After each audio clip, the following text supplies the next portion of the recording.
Pace is dropped on a Freestyle Friday as I get my caffeine ready. I don't know about you. Welcome to Soccer's Morning Show. Soccer down here. John here, you there. Maddie and Jason are at practice this morning as I put things on the floor so they don't spill.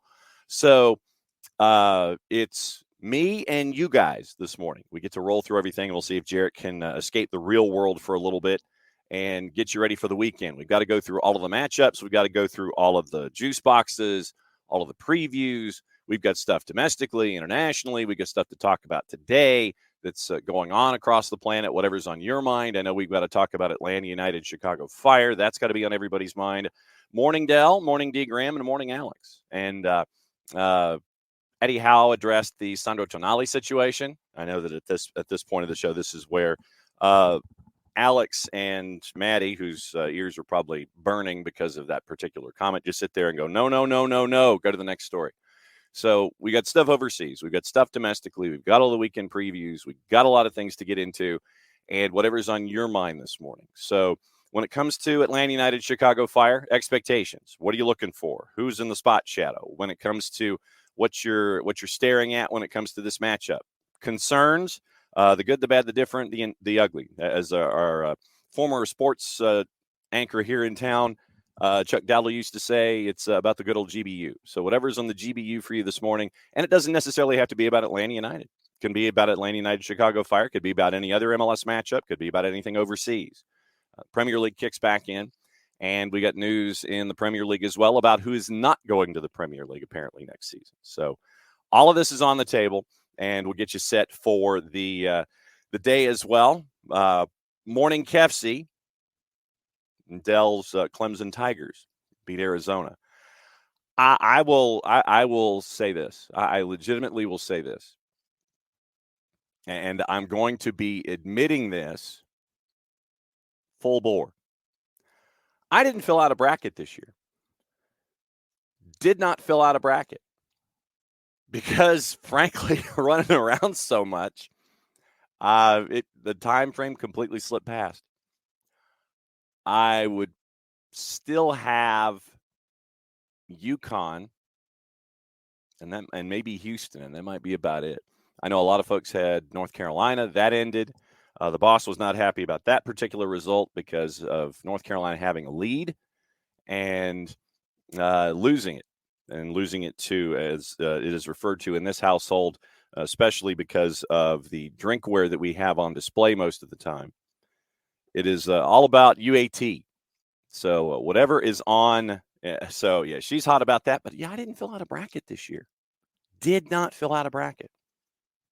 So, I've been watching. It's been a fun tournament to watch.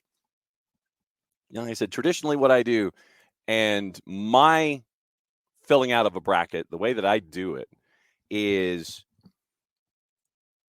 I go from the central point. I go from the championship game out.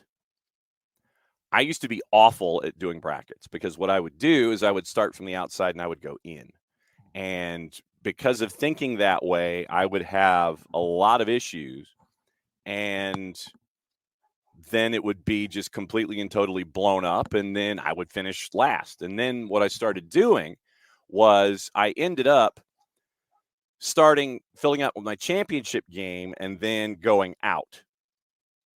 And I finished third, second, and first in my station bracket for those 3 consecutive years. So finished in the money for 3 straight years. And I'm like, okay, this is how I do it from now on. But yeah, this year I did not fill out a bracket.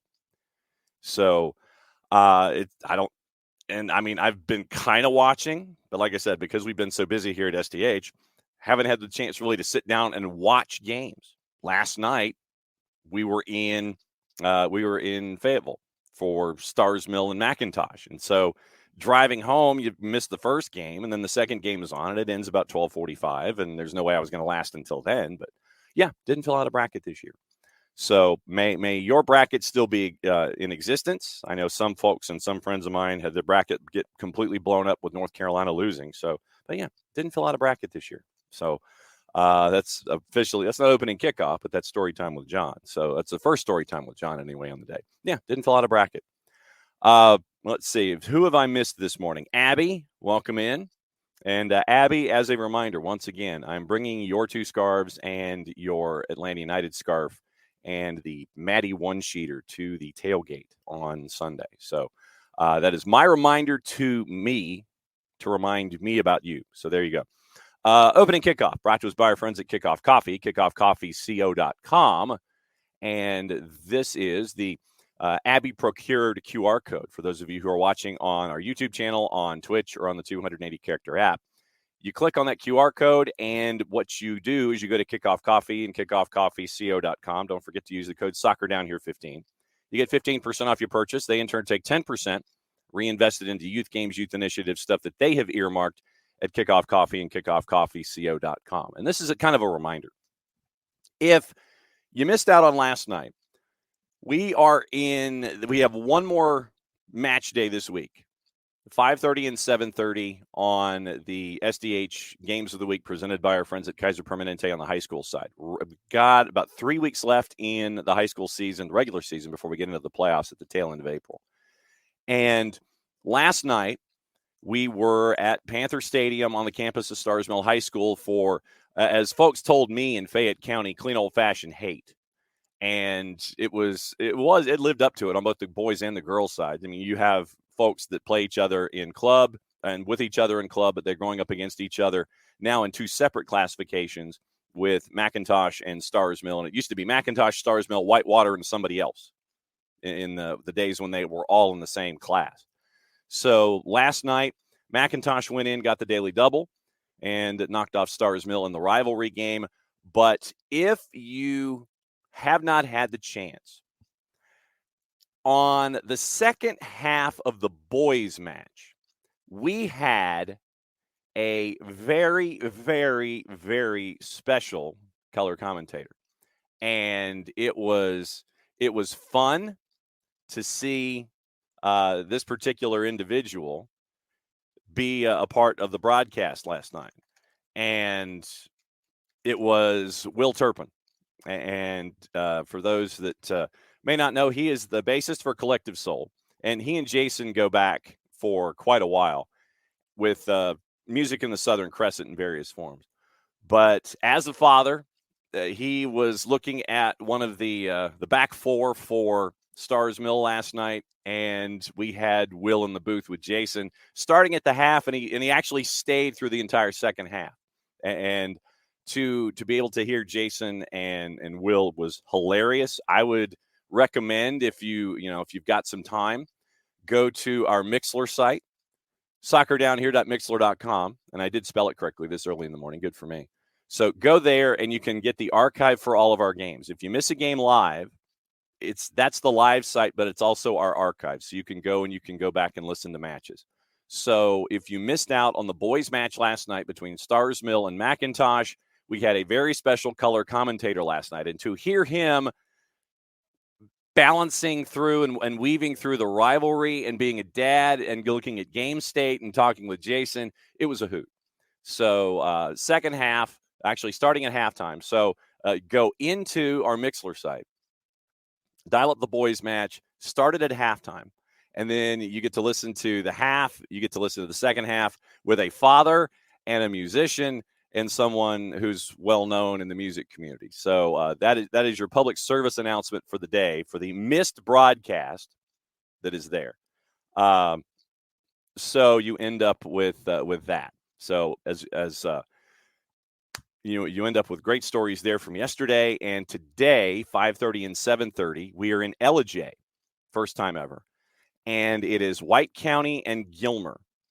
So we're in the mountains. Jason and I will be up there. Come on a little before 5:30, and so it's 5:30 and 7:30 in Ellijay today. We've been promised barbecue by the coaches at Gilmer, and you know me and barbecue, especially when it is localized barbecue places. I will report back, obviously, and I probably will end up bringing some back to Office HD by the time we're done because I know the boss is going to want some too.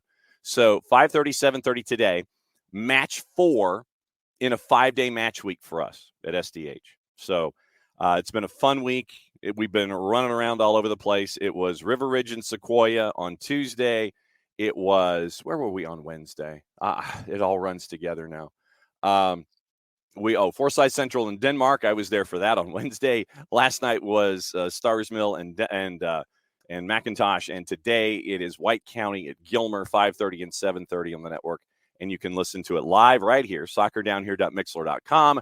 And you can also listen to all of our archived matches right there, soccerdownhere.mixler.com. So interesting color commentator last night, Will Turpin, as a part of our high school coverage. So very, very cool stuff there with Will and with Jason. So it was fun last night to be able to see that and be a part of a rivalry and see it through a bit of a different prism. So very, very cool stuff there.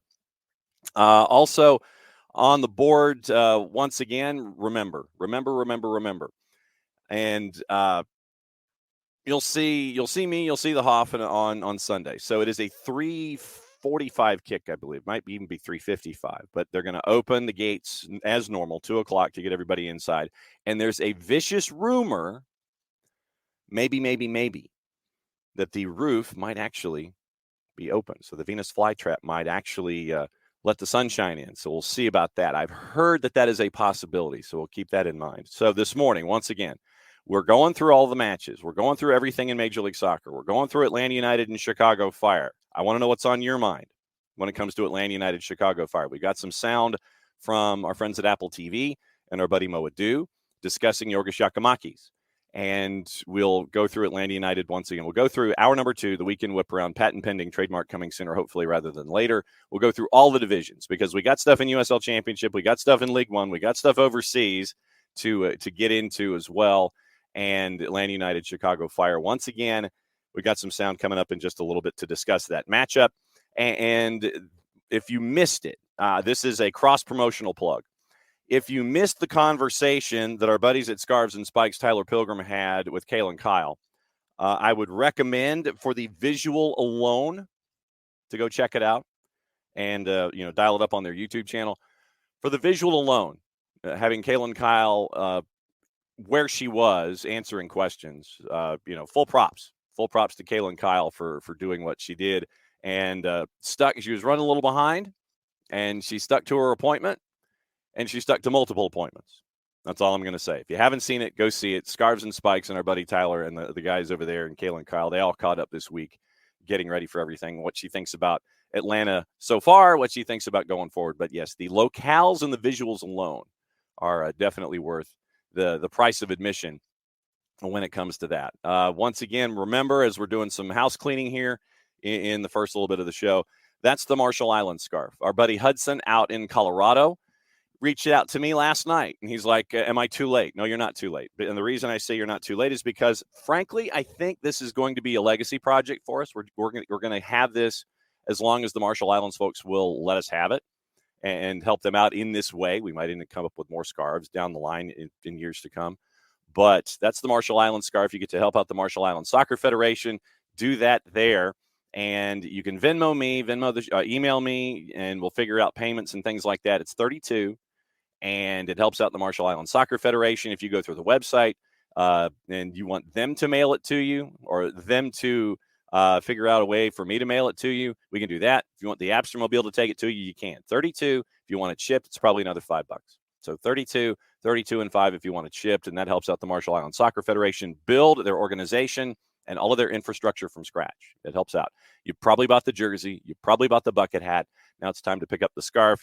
And this was done with their assistance and their permission. And so we came up with this design, and you can pick it up. I've got them here in the office. So if you ever need any other scarves or anything like that when it comes to the Marshall Islands, I got them. So reach out to me, and we can get it all figured out at 32 to start. If you want Abby to come and see you, 32 plus 5 if you want it mailed. So there you go. That is the Marshall Islands Soccer Federation scarf helping them out this morning. All right, so let me go through the morning kickoff, and let me see if there's anybody that I forgot in the morning howdy-do's. Let's see. Yeah, KFC talking about North Carolina and lead and pop in 3 under 2 minutes. You run the risk of losing. And legitimately, KFC, when I saw that, when I saw people talking about UNC, I initially thought, Unc? Well, whose uncle did something? And it took me a second. Oh, it's about UNC. That's how detached I am from the tournament this year. Is that when I see UNC, I'm thinking, Unc? Who's uncle? And it's like, bad call, Unc. Who's uncle? but literally, it took me a couple of seconds to sit there and go, oh, North Carolina, I get it now. And Abby, much like the boss, wanted Alabama to lose. UNC get away from their game plan, according to Dell. Let's see. Story time. Oh, Alex, look out. Speaking of story time with John, we haven't had a good parking deck story from John in ages. Pandemic 3-hour shows hit different. I'm trying to think of anything recently that, I can give you another good story time with John, and it has to do with electrical outlets. We'll do that and coming up probably, in hour number 2 if you want me to do that. Remind me, story time with John and electrical outlets. We could do that. That's definitely there. Pars. Morning, by the way. Pars, anyone have experience on bringing player cards into the stadium? I pulled Almada and don't want to have to walk it back to the car this weekend. Do not know. I do not know. You mean like player cards like the 2.5 by 3.5s that we get at the store? Or like the big Nintendo ones where you have like the big ones with the benefits and the scores, those kinds of things. Let me know what you're talking about there and let everybody else know, because I'm thinking default. When I think player card, I'm thinking the 2.5 by 3.5. I'm thinking like our buddy Paul LaPalma here from 1954. Yeah, that's what I'm looking at when I'm thinking about that. 4-card, good morning. And so let's see. So Abby. Sources 3:55 kickoff. The know before you go says check roof status. So it is the super hyper mega big FOX pregame show that gets it to 3:55. So that means that the network can carry their over-the-air affiliate right up to the 6 o'clock news. So that's what they're doing. KFC open roof might be nice. Surely the pollen ring doesn't go that high. Yeah, me and electrical. Yeah, it was dangerous to a degree. KFC, the player card. KFC, my power is on. No way he did the work this week. And 4-card's going to be on the field with the Atlanta and Children's Healthcare of Atlanta flags. Nicely done. Dell, I already used my wild card a couple weeks ago when there was a bye week or something, and most of the heavyweights were gone. I used my bye week then. And traditionally, I'll finish the season like upper quarter of the planet. I've got to look at my roster, and I've also got to look at MLS fantasy. Don't forget, by the way, that reminds me. It seems like this morning we're just kind of rocking through a lot of the odds and ends here. Jason Wright Agency. Join the Fantasy League if you have not joined the Fantasy League. Jason Wright with a W, AGEN on Twitter. And it is pinned on his 280-character app. If you want to join the Fantasy League, you can go and you can get that all squared away. Jason Wright Agency on the Facebook, and it is Jason Wright with a WAGEN on Twitter. And he's got his pinned tweet is the entry to get into the Fantasy League. And so apparently for some reason I ended up 5th in points scored last week. I don't know how that happened, but join the Fantasy League. If you haven't joined the Fantasy League, Denny Buwanga really helped me out last week. I captained him, and I ended up beating Ropes. So that was the only reason that happened, is because I captained Denny Buwanga. So Dell trying to catch up to us in Fantasy League. Well, Dell, if you play me, you probably can catch up in fantasy. News from Manchester United. It looks like both Kyle Walker and John Stones might be out at the back. So Pep Guardiola for the matchup against Arsenal this week might have to be a little imaginative at the back.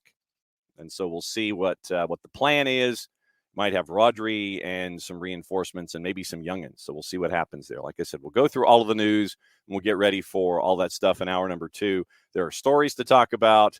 Like I said, previews all across the board. And we'll get you ready for Atlanta United and Chicago. We'll talk through that as well. Yes, City. Thank you. Yes, City. Citeh. City.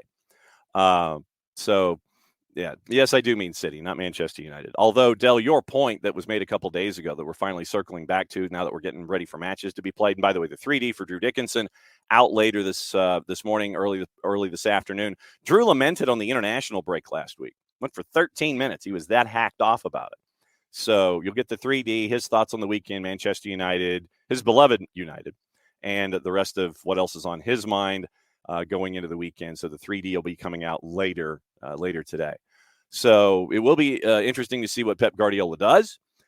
And if they're going to rebuild Old Trafford, the possibility of them having to play at the Etihad, would they do that? would they play it? Because you know that the blue team would charge the red team a fair penny. It would be a fair pence for them to be playing in that stadium. And then you'd have to, but then would you do the bunting? Would you have them hire you see, now the cricket ground would make more sense because you don't have to go to the Etihad. You don't have to bring bunting. You don't have to treat it like you did a couple of years ago where all you have is like banners and things, because that stadium with the sky blue seats having to entertain individuals who are dressed in red. And you know that some folks, their first inclination would be to sit there and try and figure out how do we turn this into a trash dump? How do we show our lack of support for the blue team as we sit here representing the red team? You know that some folks would sit there and they'd try to, key seats and set things on fire and think, that there's going to be that random individual that thinks that's going to be a good idea. I think the cricket ground, see, there you go, Dell. Dell right on top of it. Dell's like, we can bring red Sharpies and just color the seats red. That might be the only way, but you'd have to bring a lot of Sharpies because I would imagine having to go and color the seats in red Sharpie would be, that'd take a lot of effort. But no, I think the cricket ground is probably the safer thing to do. D. Graham, he's got his weekend all figured out. He's going to be exhausted by the time United kick off at 3:55 on Sunday. Arsenal's women's playing in the Continental Cup final, then the men playing City before that's even over.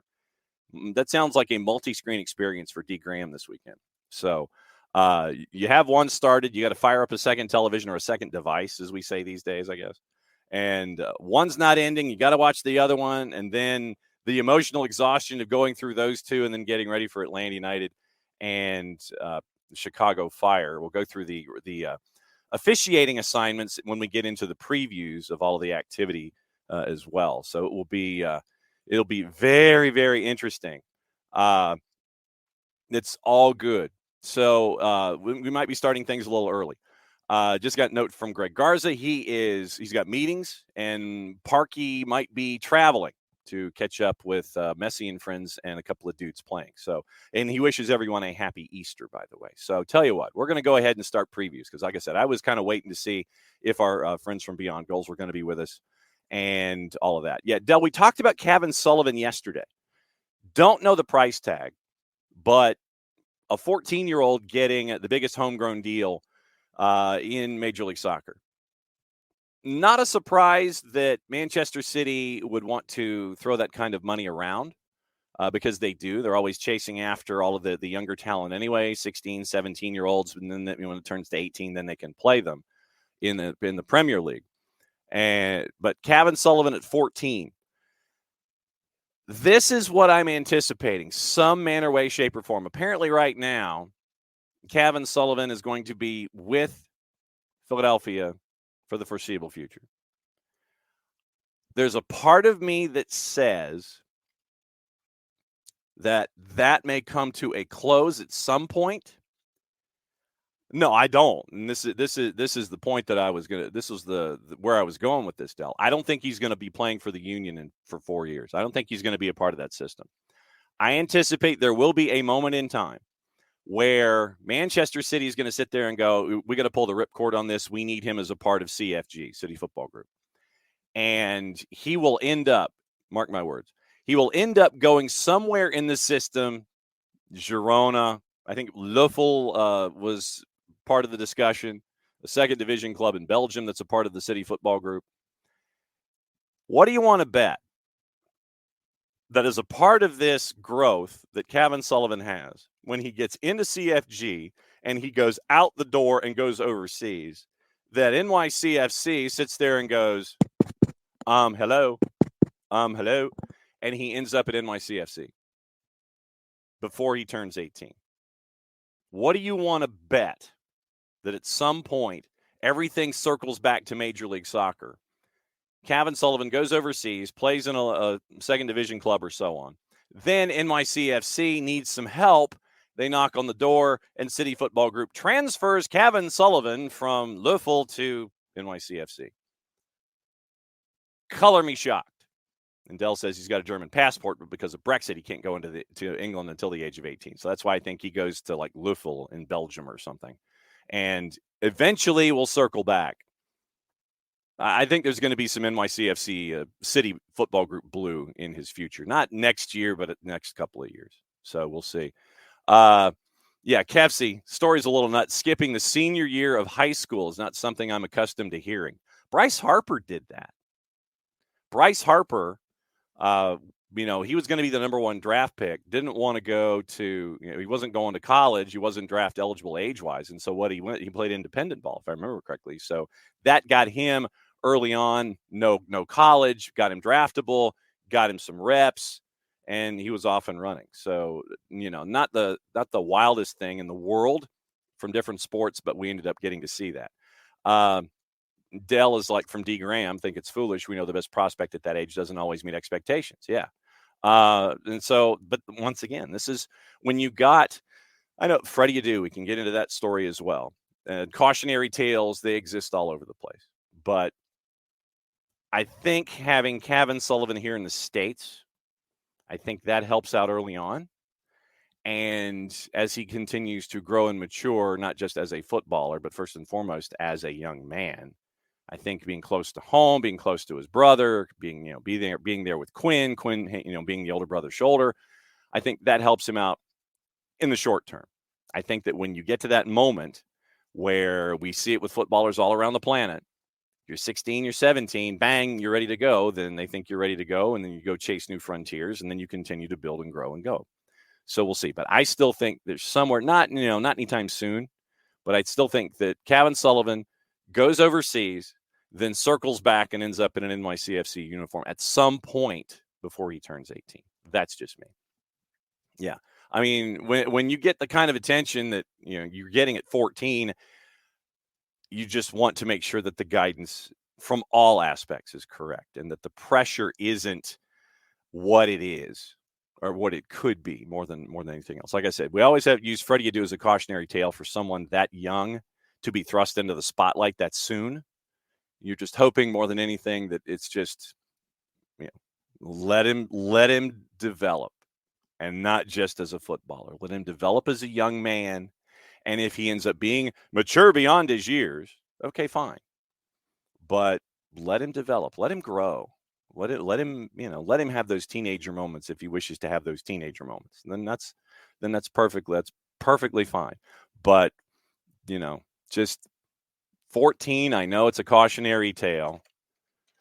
And, as I sit here and, like I said, we all have those memories and those folks that stick in your head of these kinds of things. So, 14 years old, but I still think that he circles back to NYCFC. So that's just me. All right. So weekend preview. Let's get into the weekend whip around a little early. And we'll get into news of the AM and all this kind of stuff. But now that we are in the mindset of getting ready for the weekend. All right. I want to know what's on your mind. And across the board. Doesn't matter what time zone we're talking. Doesn't matter what league we're talking about. I know that we're going to be discussing everything in all the different divisions. So, quoting our buddy Cody Rhodes. So, what do you guys want to talk about? Literally, whatever you want to talk about. It's all on the line. The Twos have a 3-week time period off in MLS Next Pro, so they get to watch everybody else. I know that you want to have that momentum coming off of the big win over Carolina Core this past weekend, but you got to wait. And it's going to be until the 16th, I believe, and it's going to be a night game. I think it's Monday night, the 16th, when they play Philadelphia Union 2 here at the Fraction, 5 of their first 6 at home in the schedule. But because of scheduling quirks, 3 weeks off. It was supposed to have a match last night with Crown Legacy. That got pushed down the schedule. And the match with Philadelphia Union 2 got moved back a day because the first teams are playing 3 o'clock Sunday afternoon, the 15th, and that means that they wanted to slide that further down the board. So whatever is on your mind doesn't matter. Like I said, doesn't matter what team we're talking about, all that kind of stuff. But with you still haven't gotten your tickets. Yikes. All right. So Atlanta United and Chicago Fire. When it comes to the juice boxes on this one, we talked about it yesterday with Nico. We knew what the initial numbers were. And Atlanta was, favored at home, not necessarily a surprise. A minus 133, I think, was the number yesterday. Let's see if the number has changed, if it has been altered in any way. And the answer is not really. Our friends at Odds Portal, they do a composite, and they take like anywhere from 13 to 18 different juice box purveyors and take an average. Atlanta United favored at a minus 132, and the draw is a plus 304. Chicago Fire is a plus 315. Atlanta's won 6 in Atlanta over Chicago, scored 17 goals in that process. So you've seen some 3s and some 4s from Atlanta United going up against Chicago Fire in the past. I think that you will still see goals on Sunday afternoon with everybody back. We do have some questions that will come up here in just a little bit as we process everything. But our friends over at This is MLS and Apple TV discussed Yorgos Giacomakis and someone who knows what Giacomakis is capable of on the pitch. Mo Adu addressed it this way about Giacomakis and the 2024 season. Yorgos Giacomakis, I mean, where do I even start with this guy? What I love about him is, first and foremost, his tenacity, his aggression, his willingness to do the dirty work on both sides of the ball. Taylor, you know this better than anything. We assess strikers on one thing, goal-scoring ability. And since he's come to the league, Giacomakis has shown that he can score goals in multiple ways. 23 career goals so far for Atlanta United in just 33 games, right? 10 with his right foot, 4 with his left foot, 8 with his head. The guy knows his way around the 18. But again, I think beyond just the goal scoring, it's everything else that he brings to his team. He brings this level of leadership through his passion, the energy that he plays with. Why I think that he will be in the Golden Boot race beyond just his own individual traits is the team that he plays in. He had Thiago Almada last 2 seasons, 31 assists. He has wingbacks in Brooks Lennon and Caleb Wiley combined for 36 assists, right? So he's going to continuously get service in the box, and he's shown that he's a quality finisher. Quality finisher. So according to Mo Adu, and once again, thanks to our friends at Apple TV and Major League Soccer, that Yorgos Giacomakis isn't just a quality finisher. Quality finisher. A 3 times quality finisher. And Mo broke down the goals scored and where they come from Gigi. Kefsi thinks that Yorgos should be fine. Wish Greece had started him instead of bringing him on late. Hate it for Greece. Think he'll be ready to contribute Sunday in a battle of Greek strikers. Yes, Kefsi, he did forget his 30-yard dime passing, but good. It's a good list. But yeah, he did forget the ridiculous passing with the outside of the boot to Saba to get those goals on the board. Hey, let's play that one again, shall we? Courtesy of our friends at 92.9 The Game. Here's Mike and Jason. Throw by Wiley that deflects to Giacomakis. Will swing across to Saba with Gillespie off his line. Saba dribble to the edge of the 6. Tough angle shot. Score! Listen, all you all, it's a sabotage! And Atlanta United strikes early to take the 1-0 lead.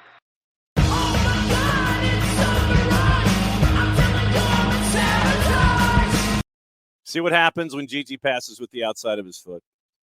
Ridiculous things happen. And once again, thanks to 92.9 The Game and Major League Soccer and Atlanta United. But, yeah, he did forget the whole passing thing. But I think that, Kefsi, Greece and Georgia work better together instead of against one another. Because Georgia goes in, Greece does not to the Euros, which presents another interesting question now that we are discussing Saba Standard Time. Does Saba get a call-up for the Euros? He didn't get a call-up in one of the most important matches in his nation's footballing history.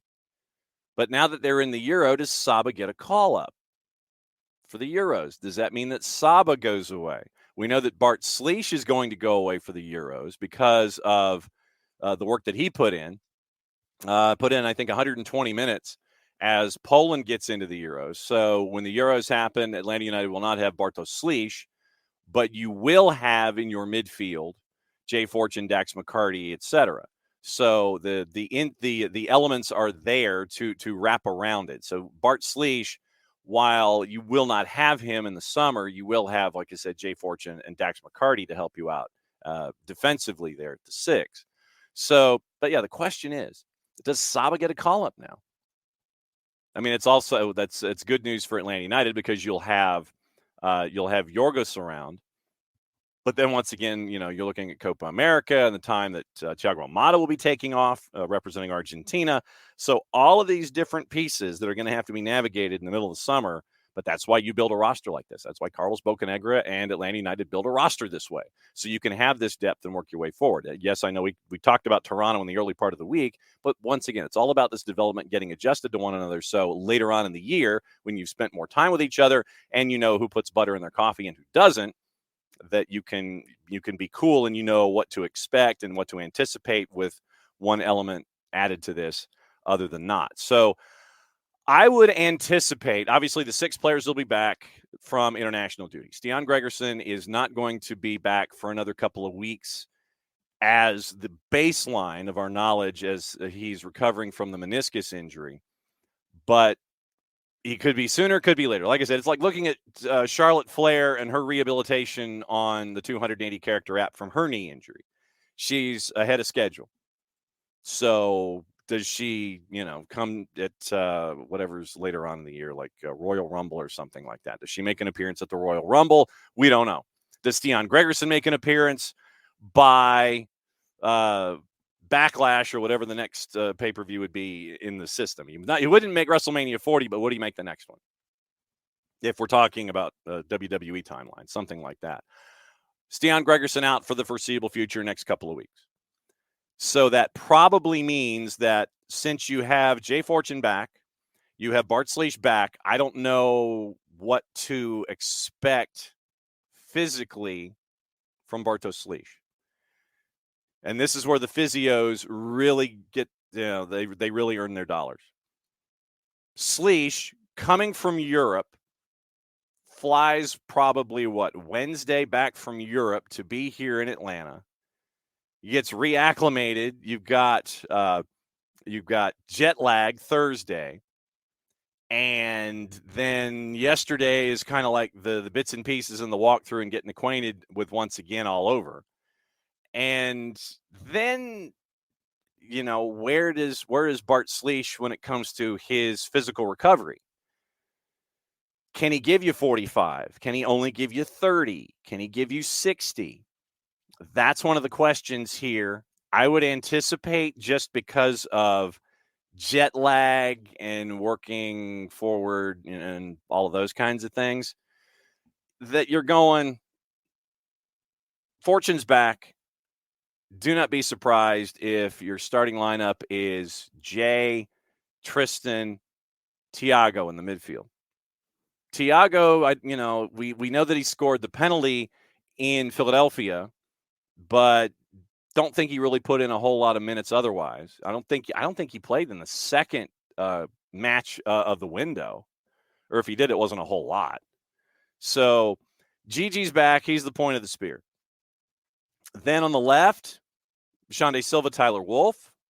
On the right, Saba, who's doing well on both sides of the ball. First and foremost, I just want to know if everybody's thawed out. That's when I asked Jason if he thawed out. If he had been thawed out by now, then I hope he has. And how many of the guys have thawed out? I mean, Brad Gazan, when he mentions that there's ice on the ball and you water down the field with a 1-0 lead, yeah, you're fighting uphill. But you're looking at a lineup that pretty much is first choice. Up top, left to right, you're thinking Shande Silva, Gigi, Saba, left to right. Midfield, Thiago, Tristan, Jay Fortune, not knowing what Bart Sliech can give you.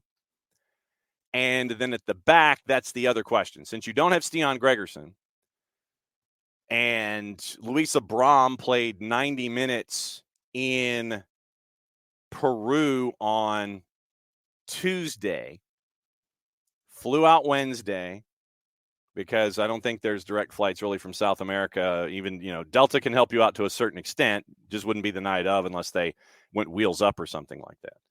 So Luis Abram probably shows up late Wednesday into town.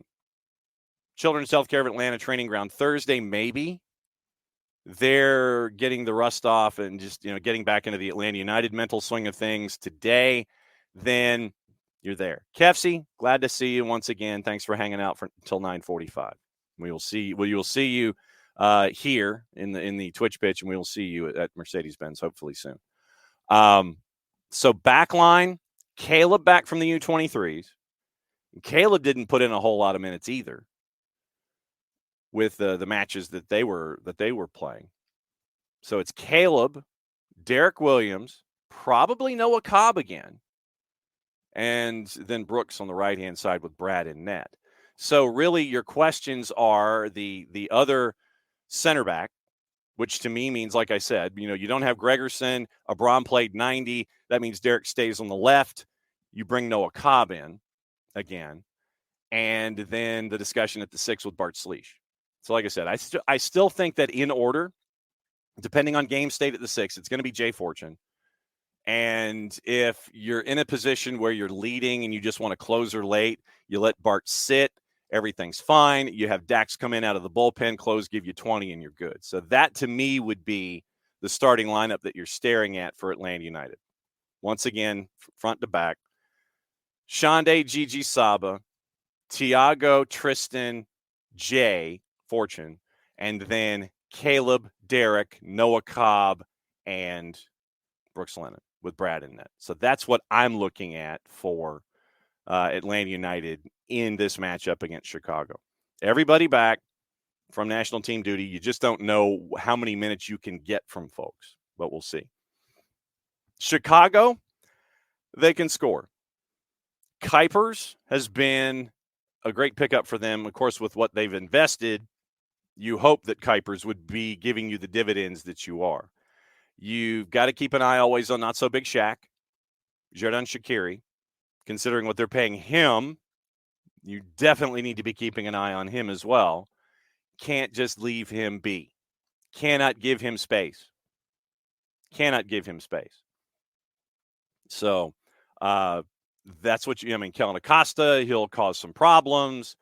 But looking at Shaqiri and Kuipers, AB, slowing them down, I think you can. I think that once again, we got into the discussion last weekend, actually. We all know about Andrew Gutman's injury. Gutman comes from Colorado to Chicago in the offseason, injured out of the blocks. I think he's out for another week or two at the least. Then Chase Gasper, and we don't know the latest on that, but Chase Gasper was substituted in the second half of the match last week, and he was in only for a cup of coffee before he had to be subbed out. So literally you ended up with a sub on a sub. And you're looking at, the health of Chase Gasper right now. What was his recovery after that injury? So you're kind of thin with the injury if the injury sticks as it was. But with Chase Gasper being dinged, how many minutes can he give you? Those kinds of things. That is one of my questions. If Gasper can't go 190% for you, then what do you do in return? You're going to have to move some folks around. You might have some folks that would be out of position by their natural inclination. So looking down the right-hand side, and I'm giving you a whole lot of prescription for victory, by the way, might be a busy day down the attacking right for Atlanta United. Of course, now that I say that, they'll probably find a way to get Caleb Wiley going and Tiago down the left as well. But keep an eye on what it looks like on the left side of the defense for the Chicago Fire. And what you would have is Brooks and Saba down the right, going up against that left-hand side, and once again, servicing GG and moving Saba forward, what have you. So that's what I'm looking at when it comes to Chicago and what Atlanta could do against Chicago. But once again, on that surface, I think in the 6 wins, they've scored 17 goals. So you're looking at just under 3 goals a match. I think you can get to 3 in this one just because of what we see with this club at Mercedes-Benz. You get one, you get rolling. You get another one, you keep going, and everything just continues to roll downhill for you. So I think Atlanta gets goals. I think there's still a moment where they give one up. I'm thinking, yeah, I know, Hutch. Work the commentator's curse. That's what I'm here for. I think it's 3-1-ish again. That's just me. I think that there's going to be a set piece. I think that Shaq or Kuipers gets something done. I think they get a goal. And so you end up probably something in that 3-1 final. That's my gut, is that you're going to get goals with Atlanta United just because of being at home. Everybody's back. Great to see you. And this is my other request. That when you hear Steve Craig announce Yorgos Giacomakis, and every time Gigi touches the ball on Sunday, I need you to do me a favor. I need you to be as supportive, not that you're not already, but I just want you to reinforce that to Gigi because of what happened in international duty. I mean, you go on his Instagram, and literally he feels like he let his country down. And when you see stuff like that, absolutely breaks your heart, because you know what it means for these folks, for any athlete to represent his country. But when you see these kinds of things, it just absolutely breaks your heart. And you want the best for folks. And I mean, it's tremendous. You look on his Insta, he goes, I've received countless wishes in the last 24 hours and can't help but wish those same people sometime in the near future that they find the meaning of life as I have and receive such hugs and love as I received today with his two youngins when they met him at the door, because they obviously never did so far in their lives by their family. P.S. Many of yesterday became acquaintances, my friends. Thank you for the messages of support. I appreciate you immensely. And I would ask that you do the same. You know, you just let him hear it. Let him hear it. Let him have him. Let him know. Legitimately, let him know. And I mean, seriously, when Gigi's name gets announced, yell your head off. Let him know that, you know, from the 17s, that you love him for who he is and what he's doing. Just open your arms out wide. Let him have it. Let him hear it. Let him hear you. That's my request when it comes to Gigi, because we all know from the athletes that we follow, we have some idea in our heads as to the weight that is on their shoulders representing their country. And when you feel like you let yourself down and you let your country down and you let your family down, that is a heavy burden. So on Sunday afternoon, when Gigi comes out for the first time in warmups, let him hear it. When his name is announced by Steve Craig, let him hear it.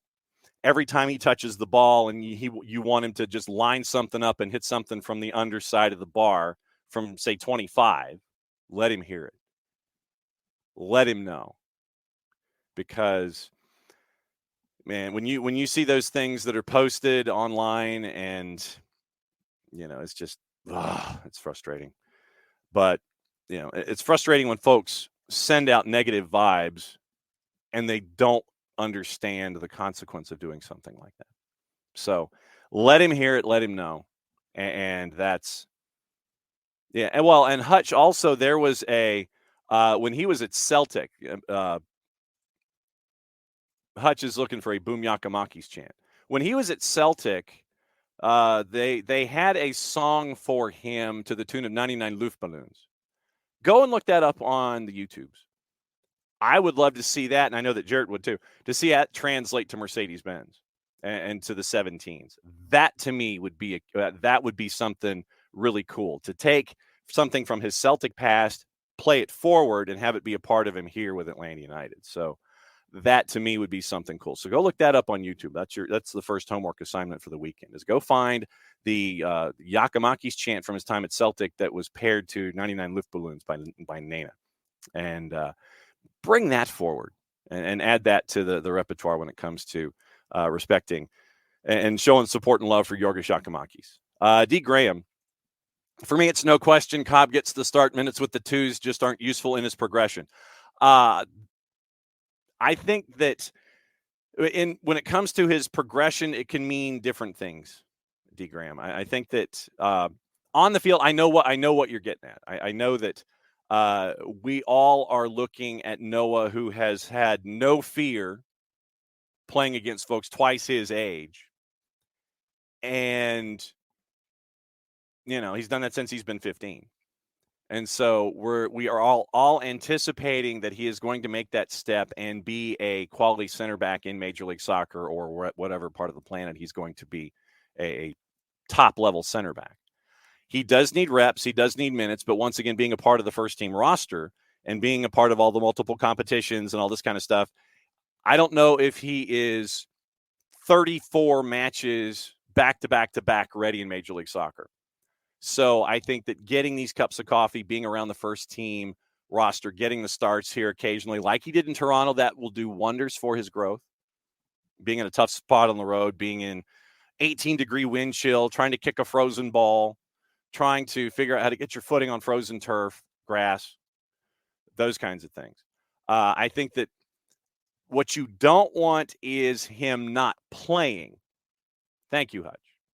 Hutch doing the Lord's work and finding the Celtic chant right there. So that is that's the chant that I'd love to see added to the repertoire for the 17s and Gigi. But once again, back to Noah Cobb. If Noah doesn't get quality first team minutes, it's not really doing anything for his progression. You understand what I'm saying? That's why I think if he starts with the second team, continues practicing with the first team, evolving with the first team, getting those spot starts, I think this is that stage where we are. I think that he's maybe, unless he continues to grow, I'm thinking maybe 25, not his age, but the year. I'm thinking maybe 25 is when he challenges for that starting spot. And maybe, he's that third center back in. I mean, he's probably the fourth right now, and so it's just challenging the depth chart. He needs regular reps. You can't just be on a first team starting 18 or a game day 18 or game day 20 and not get reps in game state. And so that's why I think that the time with the twos is vital for Noah. I think it's vital for Efren Morales, and I think it's vital for folks like Nick Firmino and for Luke Brennan to continue to stay in playing rhythm, even if it is with the second team, and be ready when they get the call up for the first team. So if that's where I'm coming from, and if that makes let me know if that makes any sense. I would rather somebody get regular reps on the second team, become more confident on the second team, and then when they step in for first team minutes initially, because of log jams and others deemed worthy of starting, I want you to get regular reps. I want you to get regular reps. I want you to get regular minutes. Then when you're ready for that spot start, for that call up, you're ready to go because you've played regularly and you're not having to fight for conditioning and those kinds of things. I do see where you're coming from, D. Graham, where Noah's concerned. And I think that, like I said, I think he's maybe 2025. That's when he should be challenging for a starting position or to be that number 3 center back, as opposed to maybe the number 4, which is where he is right now with Luis and Derek and Stian Gregerson and Noah. So I would say Noah and Efra are probably your 4 and your 5 when it comes to center backs. Maybe next year, if Noah continues to grow and evolve, he's the 3. And so it's just, taking those steps and stages. But I want regular second team minutes, consistent second team minutes, although this 3-week window of doing nothing is going to drive me crazy. I'm looking for regular second team minutes to stay game state fresh, then hop in when you're asked to. So let me know if that makes any sense. Yeah, Tom, you're probably right. Thank you, Hutch, once again, doing the Lord's work. Boom. There it is. The Celtic chant with 99 Luftballons for Giorgos Giacomakis. Tom, You don't get the constant mentioning of the frozen field and ball. Did Toronto play elsewhere? No, but what they did do is get a lead. And then, I mean, and Tom, you know this too from all of your other fandoms. You're always going to do things to create an advantage for yourself. But I mean, the bottom line is, first 20 minutes, you get to the quarter pole, you're dead even. You're fighting through things, you're dead even. But then once again, when Toronto gets that first goal, then you're fighting uphill, and then all these other things, the cold and the ball and all these other external factors are a part of it. But bottom line is, you gave up the first goal. You're having to fight uphill, and then that means that Toronto, all they need to do is just go into the cookbook a little bit. It's like, all right, what else can we do to make things difficult here? Oh, yeah, so it's 18 degrees outside with a wind chill, and we're going to turn the sprinklers on. So, I mean, you know about gamesmanship and doing things with your other fandoms. But bottom line is, you gave up the first goal, and you're fighting uphill in that unreal weather and all the other external factors. But bottom line is, like I said, we talked about it on Monday. You gave up the first goal. Gave up the first goal on the road with 5 starters out. 5, something in that vein. You were without 6 individuals. You're without 7 with the injury that you're used to calling upon. Bottom line is, though, in those conditions, added to all of it, you gave up the first goal. Bottom line, you gave up the first goal. The rest of it, you're fighting uphill, and then you can add all the meteorology and all of the gamesmanship and all that kind of stuff. And Abby mentioning about Noah playing first team minutes, he did.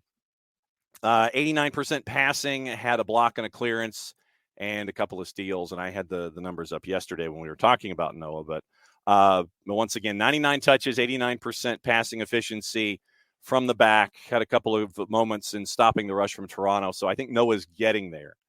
But right now with Derek and with Stian, when he's healthy, but once again, out of instances like that comes opportunity. And this is an opportunity for Noah Cobb. Noah at home, once again. And we mentioned it with Gigi, do the same thing with Noah if he starts. I think he starts because of the minutes that Luis put in for Peru during the window. Let Noah hear it. Local guy, through the system, through the academy, let him hear it. Let him hear that wave that you guys the 17s push forward when you give support. So I'm adding Noah Cobb to my wish list too. So Gigi and Noah Cobb. Everybody, don't get me wrong, but a little extra maybe for Gigi, a little extra maybe for Noah. And Efren Morales, yeah, I don't know how Efra survived. And I think that the hug from John Berner maybe it was just to keep him upright when the match was over. But yeah, Efren Morales was insane against Carolina Core. After going to Toronto, going on the flight, sitting in 18-degree weather, and then turning around and being a part of the twos, starting at center back, being there for 90 minutes, thawing out, and just fantastic stops and being that force at the back. I think John Berner's hug when the clean sheet happened was just to keep him upright. So, yeah, but like I said, right now I think that Noah and Efra are your 4 and your 5 when it comes to center back. Out of these opportunities, they have the chance to continue to grow and evolve to be that 3 and the 4 next season. We'll see where they are once again as it goes through everything. But I think there are goals here for Atlanta United. And I think that you probably get 3. I think it's a 3-1 final. That's what my gut tells me. But I think that Atlanta United, as we all wait for that last match of the weekend while we're looking at everything else, goals will be there, but I want to know what the readiness factor is. And I think the extra day might help in trying to determine what Bart Sleesh can give you and what everybody else can give you coming into the discussion. And, coming back from international break, because that Thiago's not going to want to leave, especially if it's a tight game late. Gigi's not going to want to leave, especially if it's a tight game late. So they're not going to get touched. And then Caleb, Caleb's going to go as long as he can. Caleb will probably give you 90. Then Jay Fortune will be there off the bench. And you just, you continue to go from there. So I think that it's going to be as close to first choice as possible. But my questions are at the 6 and at center back. So that's what we got going in with this particular one. So once again, whatever questions you guys have on your mind, halfway point of the show. And it doesn't matter on what division it is, doesn't matter on where we are, but let's get into the weekend preview and all the news of the morning. And news of the morning will start in Los Angeles. And LAFC is turning into AARP FC. And what I mean by that is, it appears that in addition to Olivier Giroud and his perfectly coiffed hair and his perfect jawline and the beard to match, it appears that Kai Kamara is finalizing a deal to be with LAFC. This, if this happens, when it happens, will be Kai Kamara's 11th Major League Soccer team. 11th. Crew, Earthquakes, Dynamo, Sporting, Crew again, so that doesn't count. Revs, Vancouver, Colorado, Minnesota, Montreal, Chicago. I guess what they're doing is they're counting Crew twice. 11th stop twice with Columbus. 39 years old, went to Cal State Dominguez Hills. His senior career, that was strange. I don't know what happened. Yeah, his hair was perfect, Hutch. Absolutely it was. So, yeah, I don't know what happened with the interwebs there. But, yeah, Kai Kamara is now on his D. Graham will talk about that too. So, yeah, I don't know what happened with the internet. They just decided to dump me. Apparently, our parent provider is having issues with Facebook, and I guess it's rolling over. D. Graham, we will talk about that. We talked about it a little bit yesterday. We'll get into it more coming up in just a little bit because it is part of the weekend. Okay. So, Kai Kamara, his 11th stop that includes 2 tours with Columbus. So now you add Kamara up top to the probability of Olivier Giroud in the summer window, like July the 18th or 19th, I think is when that would be with Giroud because of the Euros. If France makes it all the way to the end of the Euros, it's like July 15th, and the summer window opens on the 18th, I believe. So 3 days after, his hair was perfect. Dip. I don't know if he is a werewolf, but thank you for that, Hutch. But Giroud up top, 18-month deal, which seems to be the thing now for LAFC. And you now end up with Kai Kamara helping out up top with Denny Bouanga. You don't have to have Bogish as a false 9. He's more of a midfielder that Steve Cherundolo threw up there to be up top. And so now you would be bringing in Kai Kamara, who is a true striker, to help you out on the front line. Bogish gets to drop back to more of a natural position. Olivier Giroud would be coming in, and he and Lloris would be at Nobu in Malibu all the time. Absolutely, they would. So you get that with LAFC and Kai Kamara. Kamara 39, and he's right on the shadow of Landon Donovan. 1 goal behind Don Ovan. And so that happened this morning. Bogert also mentions, as we were talking about the Kevin Sullivan deal in hour number 1, it looks like the deal for Kevin Sullivan is $2 million up front for a 14-year-old. $2 million up front. Deal could rise to $5 million with add-ons. Think about it. $5 million with add-ons, with Philly keeping a sizable sell-on clause.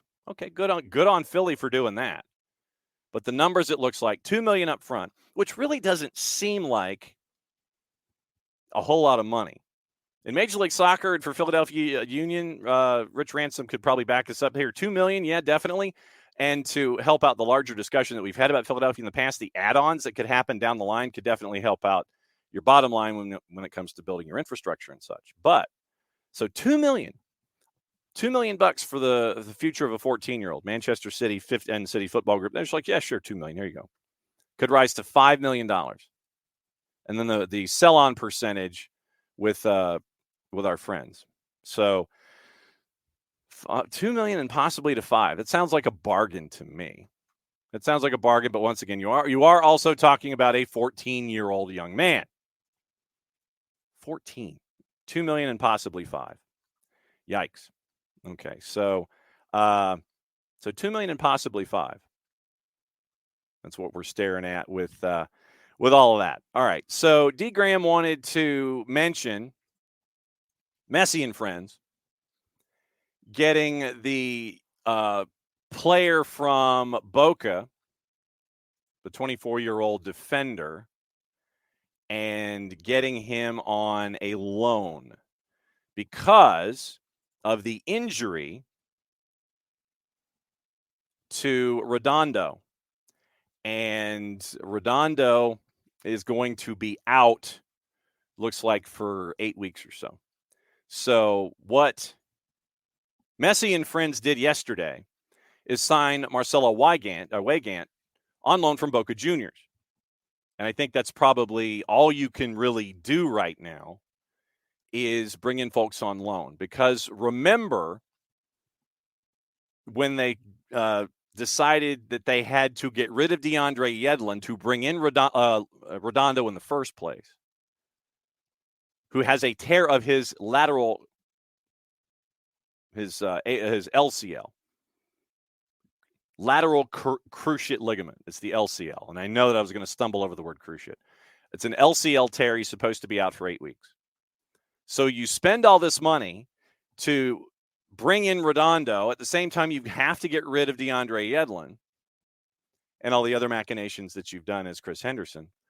And that wild number for AM, like 162,799, something crazy to get rid of to get rid of DeAndre Yedlin, so you can have the cap space to bring in Redondo, who tears his LCL, and now all you really can do is do folks on loan. But once again, this goes to the larger problem. We don't know how much space Messi and friends have to work with. We do not know. We just don't know what it looks like.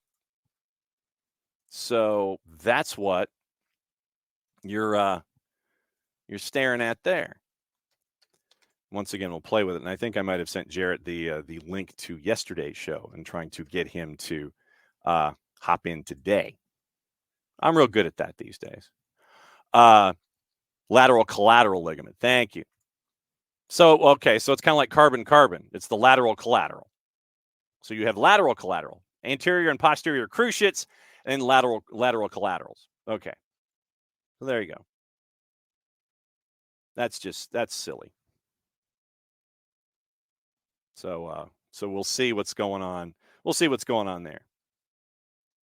Hi, Jarrett. I finally sent you the right link, didn't I? It's the journey that gets us here. That's what matters. Shit. Give me a break. I mean, yeah, it's not a surprise. It's like I had 2 StreamYard windows open up at the beginning of the day. And of course I went into the wrong window, and then I ducked out of it and ducked into this one, which is today's show. And StreamYard ducked me out of this one. So I had to dial back in twice. And so that's the kind of day we have here. Okay. We were discussing D. Graham's thoughts on Marcelo Weigand and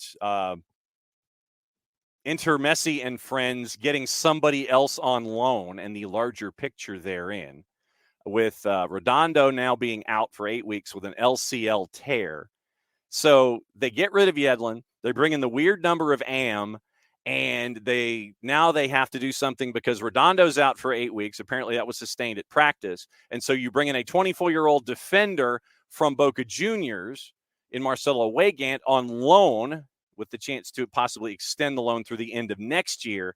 But it goes once again back to the larger issue of, okay, players injured, you're bringing in somebody else, and you don't know, as someone from the outside, how much wiggle room Messi and friends have when it comes to their cap space and what they get to do and what they don't get to do.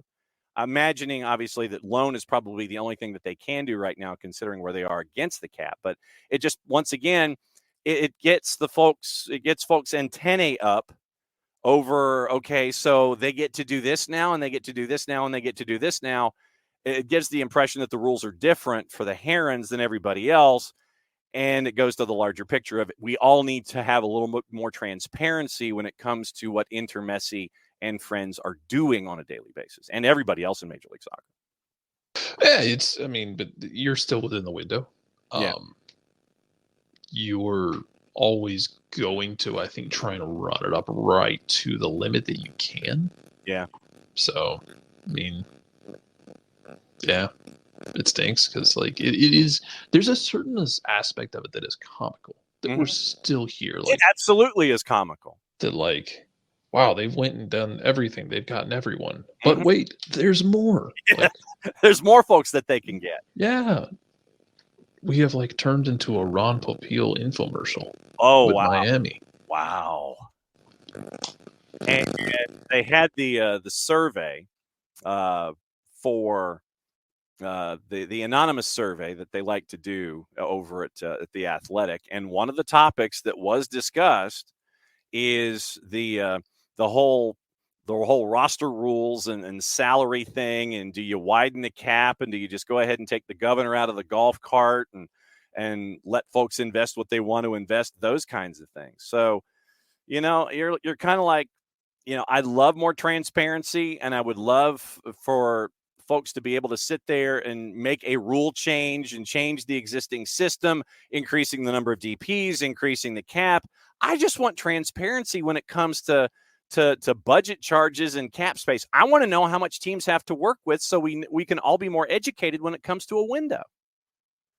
And I think that's one of the things, then, is that we're in this situation where we just want answers with MLS, with the way they do finances. We just want answers, man. Like, we just want simplicity. You don't even have to tell us you don't have to give us the entire, like, cheat sheet. Going to traumatize any of our Georgia Tech people. You can just give us the note card where we can put down the formulas we need. Yeah. Just do that. Yeah. That's all I ask. Yeah, I mean, that's not asking for much. I know it is asking for a whole lot. It is, because as I brought up to Will and to Thomas this week, with the bridge collapse in Baltimore, you had a bunch of people on this godforsaken, dead, decaying bird app sitting there trying to tell you how bridges work and how boats work and how engineering works.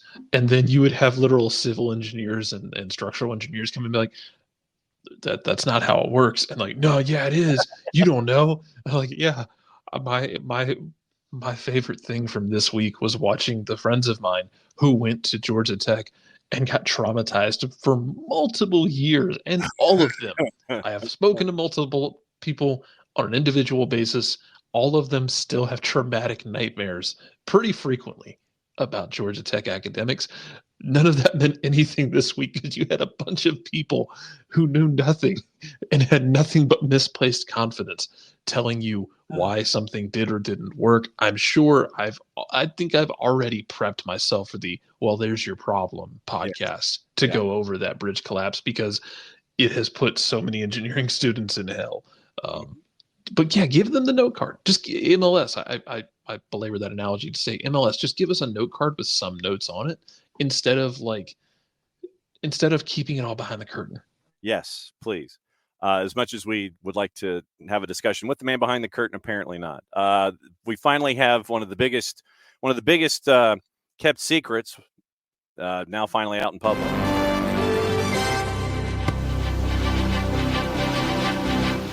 Xabi Alonso has announced that he is staying at Bayer Leverkusen. So the post-Kloppian search for the next Liverpool manager will continue. So, no Xabi Alonso at Liverpool next year. He's staying at Leverkusen. Apparently, they're going to sweeten his deal, and they're going to try to keep him there through 26, at least for starters. So we'll see what happens there. And so now the quest begins anew for Liverpool and for Fenway Sports Group to try to figure out who they want to bring in instead of Xabi Alonso, because it's not going to be Xabi Alonso.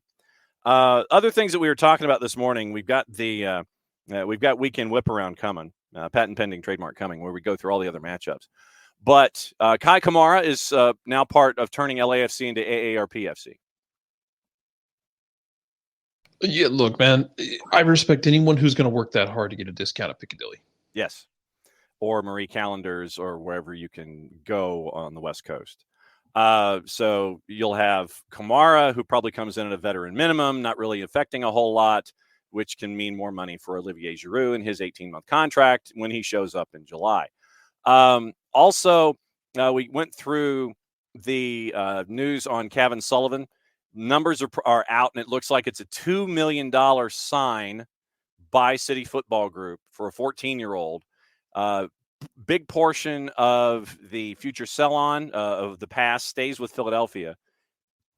Don't know that percentage, but with add-ons for a 14-year-old over time, it could be as high as $5 million. That sounds like a steal in today's economics, even though we're discussing a 14-year-old.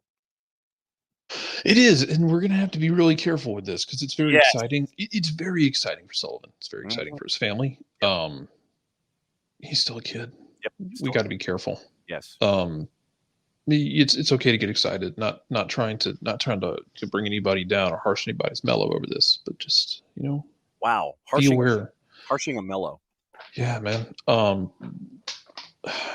You just be patient with it. Yes. Just be realistic about it because there's a chance he's going to go through growing pains. Yes. There's a chance he's going to hit an age where it's going to stall out. Yep. Yeah, it might be the end of it. He might hit a boost again. Yes. We put a lot of pressure on teenagers that it requires a very special teenager mentally to be able to handle what these guys are asked of. And that's been one of the things that I think Tony Annan talked about in the past. Go look at Atlanta United's first homegrown group versus future ones. Mm-hmm. Being able to emotionally and mentally handle those jumps is really difficult because raw talent alone isn't a reason to hand someone a homegrown deal or decide somebody is the future. Yep. They have to be able to compartmentalize and handle trials that are really tough to ask for a teenager. Yep. Tom Russo letting us know that Doug Robertson of the AJC is posting a story about Marta's board okaying a pending sponsorship deal with Atlanta United. Let me guess, they're going to have a parked bus be a part of it. If they don't release, like, I'm trying to think what goal you would use. Almada's free kick that he hit from Dunwoody last year. Yeah. Use that one to announce this. Somebody in the social media department for United and Marta, I'm throwing this one to you. When you announce the Marta sponsorship, please play that clip and just have the Marta bus roll through and block the entire shot of Almada's Golazo. That's how you announce this. That would be tremendous. Yeah. Not a surprise, mind you, but tremendous. No, Tom, you were right there. We had not discussed it, and that's why I brought it to the table as quickly as I did. I let my thoughts be known about Atlanta United and Chicago. What about you? Interesting matchup. Chicago's kind of been trying to figure themselves out for a couple of years now, it feels like. Yep. Just woefully inconsistent. Shaqiri still kind of has black hole tendencies. Fabian Heber's, it's a problem. Chicago's just kind of wily to deal with, and Atlanta played wily games with them last year. Yeah, I mean, it's a game you should win. We've talked, I feel like the last 3 games we have talked about games you should win and games that you might not win. And as much as it sucks, Toronto was one of those games where, hey, you might not beat Toronto because you're missing everybody. And you didn't beat Toronto. Partially because you were missing everybody, but partially because you failed in execution at specific areas. Yes. We can call that for what it is. Yeah. But you should beat Chicago. Mm-hmm. If you want to, and I think this team is, if you want to be one of the top 3 or 4 teams in the league, and I think they are incredibly capable of that existence. Absolutely. Then you beat Chicago at home. Yeah. And even if it's not perfect, like the thing I will go back to, because the Orlando game, for instance, the Orlando game was tricky. because but it also gave me, it was one of those things where I know some people were anxious about the Orlando game because of the way it played out. I liked that it played out that way, that you weren't at your best, that you had to play a scrappy, different kind of game, and you still got a clean sheet and a win. Mm-hmm. That's what you're going to need. How does this defense adapt without Stian Gregerson? Because he has been incredibly important to this defense and brings a different swagger. Mm-hmm. How do you adjust to that? Is it Noah Cobb again? John, I feel like we would be remiss. And I know Luis Abram is back. Yeah, and I mentioned, I figured that Noah would get the start at right center back this weekend because of Stian not being there. That being said, I mean, you also have Morales, Morales is pushing. Yeah, as you should. Yeah. And has Efra recovered from Carolina core? That'd be my first question. Is he upright? Look, my favorite thing after that game was still like that Luke Brennan gave Maddie and I like 6 words in total because he got up and he's like, I'm so tired. he was just so exhausted. So yeah, that was my favorite part about that. And that was part of that. Then that was part of the thing about being a professional is, hey, you had a tough travel. Well, tough luck. You got to go out there and play a game. Yep. And you did. You went out there and you played a game. Good job. Yep. But you've got multiple center backs who are going to push that spot now. And I think Stian Gregerson is going to be one of the fulcrums for this team's defense because of his swagger and his ability. Yeah. And also the fact that he might fight people. He seems like a nice Norwegian boy, but he also might fight people. Don't cross me. He brings some of that on-field swagger, and it doesn't have to be loud fighting. It can just be like a certain subtle menacingness, I guess. How do you replace that? Yep. To D. Graham's point, Vicente Reyes is starting for Forest Green Rovers at 11 o'clock. They have a lot of. Is he on loan at Forest Green? Yeah, they have they are fighting. They're fighting for the relegation spots in League 2. And right now they are in relegation on goal difference. 2 teams go to the beer league, the National League, out of League 2. Right now, Sutton United and Forest Green Rovers are within a goal of goal difference within each other, same number of points. Colchester United is a point above them both, out of the relegation zone. So 2 of those 3 will go down. Forest Green Rovers is playing at 11 o'clock. They have a lot of Good Friday 11 o'clock kicks. They have a lot of Good Friday 11 o'clock football. We'll never know I don't know the full story. I should say we never will. I don't know the full story. Yeah, for a card that's exactly where I'm going. That's exactly where I'm going with this is we don't know the full story about Reyes, but God, I wish he had stayed here. And you can't have predicted everything. Like you could not have predicted that Justin Garces' knee would not consistently hold together. Because Garces had been kind of pinned as the one to watch since he was 18, 17 really, before he went to UCLA. He was expected to be that guy. He was so good at such a young age. He was really good at UCLA, came here, was really good, and then couldn't stay healthy. And then when he started getting banged up, was not the same guy, which sucks because I like Justin. He's a good kid. Yep. But man, if you could have looked through time, yes, I wonder if Reyes stays here and doesn't go to Norwich. And doesn't go to Norwich, and then play for Forest Green because, do you in that instance are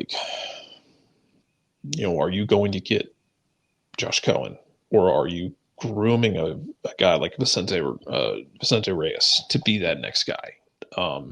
Because it was a weird situation at the time because you had a couple of young goalkeepers with him and Garces. He jumped at that chance to go to England, and I'll never begrudge him that because he had a chance to go play in one of the biggest leagues in the world. Yep. But man, I wish he had stayed because that kid was so good. Mm-hmm. And still can be, and I hope he has a very successful and long and happy career over there. It would have been very interesting to see what all of this looks like if he had stayed, especially considering the fact that as it sits in 2024, Brad Guzan has basically put a vice grip on that starting position. Yeah. That doesn't seem does not seem compelled to give it away. And something I need to bug him about at some point after a game is I'm still very curious how he's feeling almost 2 years on from that Achilles, because he looks to me, he looks closer right now to what he was before that than he was last year. And I thought he was fine last year. Mm-hmm. Thought he was fine. And and do you know that he wanted to prove a point to himself and to all of the haters that, hey, I can come back from an Achilles, and then I can come back from a knee injury when I get plowed into, and the dude that plows into me doesn't even get called for a foul. So. Yeah, but he's looking more like that guy right now. It's just very funny. Yes, absolutely. But yeah, I'm very interested in a world where I'm very interested to see what a world looks like where Vicente Reyes is still in Atlanta. Yes. The League Two match that is on television here on this particular side of the pond is the Wrexham Mansfield town match, and that is at 11 o'clock, where you have the married couple that is in charge of Mansfield Town that picked the club up for $1 about a decade ago, and you have Wrexham. So that's the League Two match coming up at 11 o'clock. We'll let you know what else is out there before we go to watch on your Friday to get you ready for the weekend. 5:30 and 7:30, it is White County at Gilmer at soccerdownhere.mixler.com. That is our fourth match day of the week. And so it's going to be fun to be up in LJ. They're taunting us with barbecue, so we'll see what happens when we go up there today for the big region matchup with Gilmer and White. Okay, so let's go through the MLS matches and the highlights of what's going to happen here in the footprint for USL Championship and League One. Philadelphia and Minnesota United. That is 2 o'clock tomorrow afternoon. Philadelphia is a -125. Minnesota, for the draw and to win outright on the road, is on either side of +300. What say you, Jarrett Smith? Who am I to bet against Minnesota right now? All they do is make me look dumb. Okay, so are you going to take the draw option in a goalless, soulless draw, or are you going to actually take Minnesota United and go Pookie Power in this one? We're going to go Pookie Power for however long it can, and maybe that's what you're going for LAFC. You see what an older Timo Pukki is doing. You're already bringing in Olivier Giroud and his beautiful old handsomeness. Yes. So now you're going to get Kamara as well. Maybe you're just embracing the veteranness of it all. So we'll see what happens. Well, I mean, Eric Ramsey has a philosophy that is based on speed and youth, and Timo Pukki is neither. So we'll see what happens. Mm-hmm. True story, bro. Yes. 4 o'clock, the Rabid Prairie Dogs, Chris Armas on the Rapids are hosting LAFC. LAFC is a road favorite at a +125. You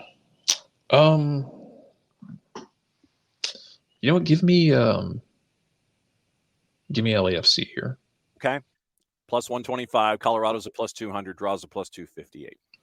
Our buddy Kevin Egan gets started in earnest at 7:30. Charlotte and FC Cincinnati. Charlotte is a home favorite on the composite at a +123. FC Cincinnati is a +2.25 to win. FC Cincinnati. Okay. I'm right there with you. DC United hosting CF Montreal. DC is a -133.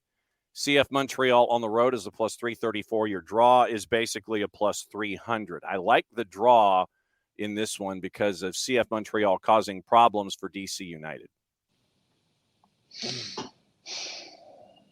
Getting a lot of heavy size out of you this morning. Well, it's interesting matchups this week. DC's kind of been a problem for people. Mm-hmm. Give me DC.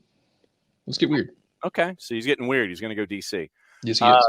Messi and Friends in Fort Lauderdale at a -109 hosting NYCFC. Do I need to go any further?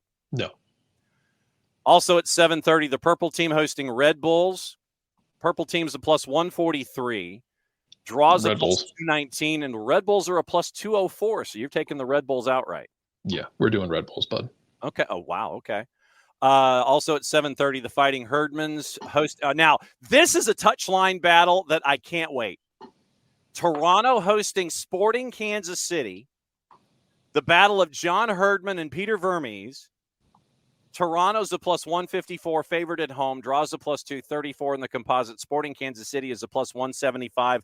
One guy that you really, truly need to shake hands with when the match is over is Peter Vermees, regardless of results, sir. Yeah, you should probably do that for your own benefit, if nothing else. Because here's the thing, man. Vermees isn't just going to Vermees isn't going to put his hand up and walk away and be bah, humbug. He's not going to do that. He's going to come challenge you. He is going to come challenge you to fisticuffs. Oh, well, I mean, frankly, I'm waiting for, an exchange that might be like this.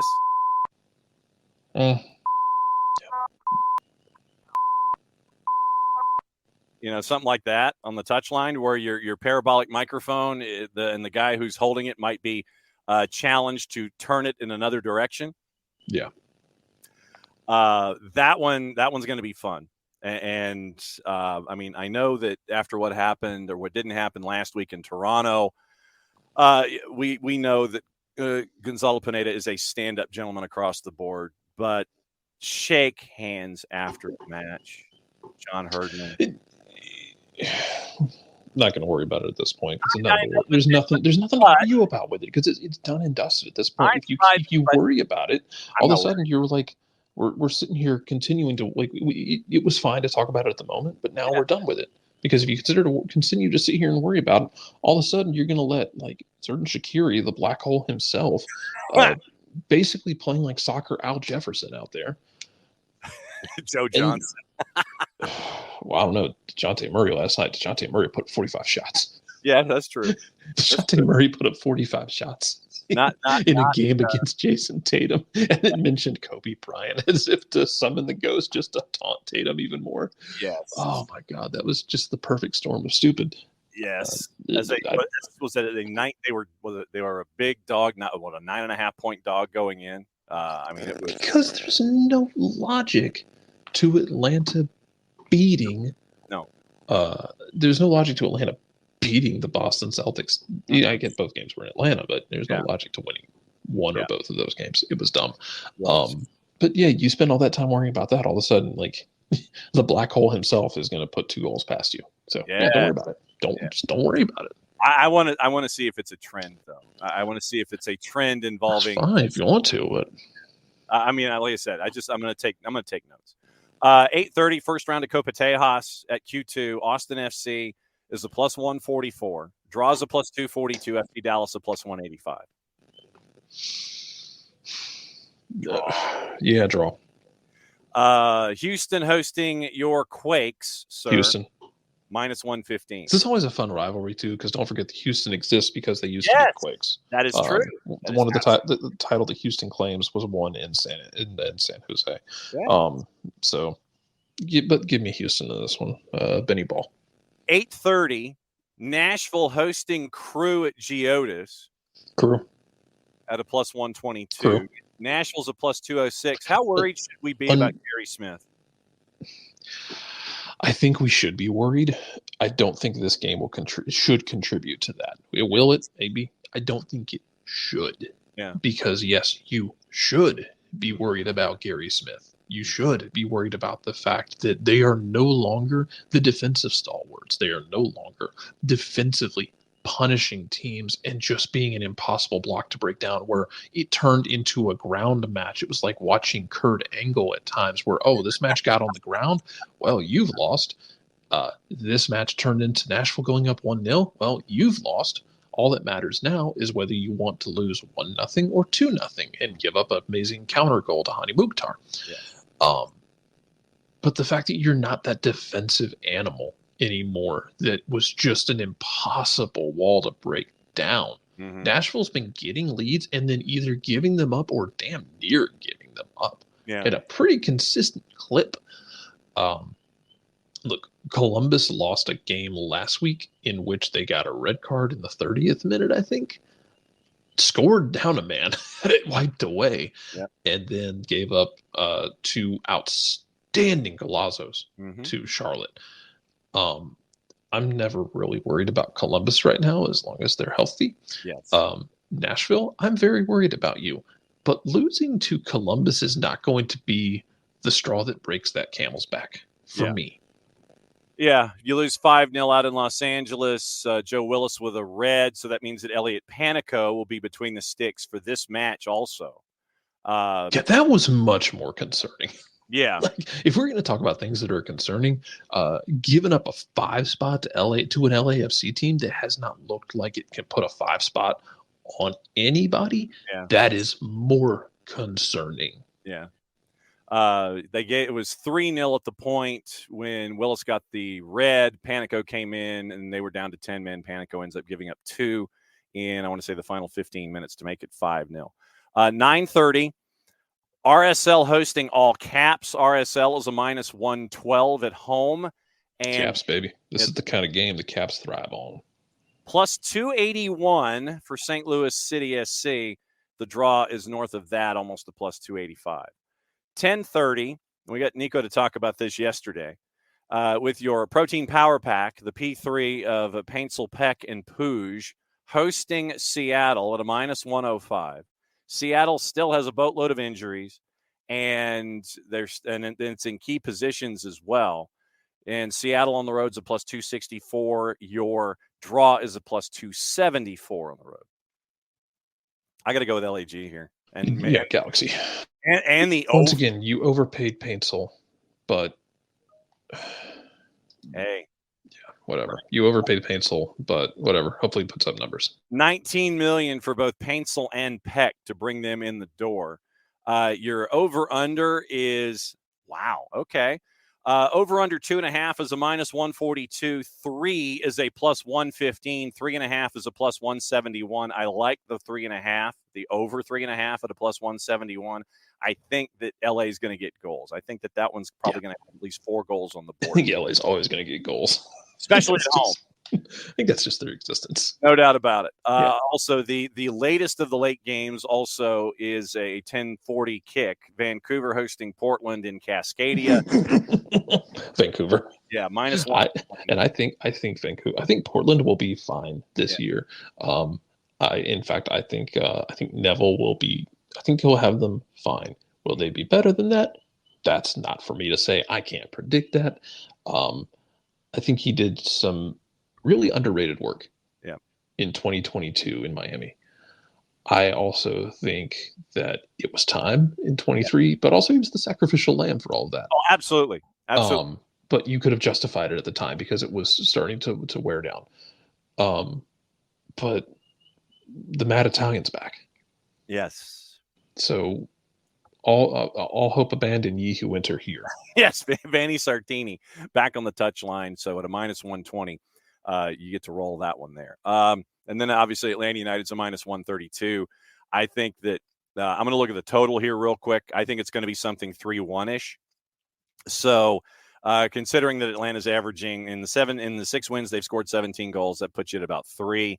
So if you go 3-1, 3.5 is a plus 140, 4 is a plus 245.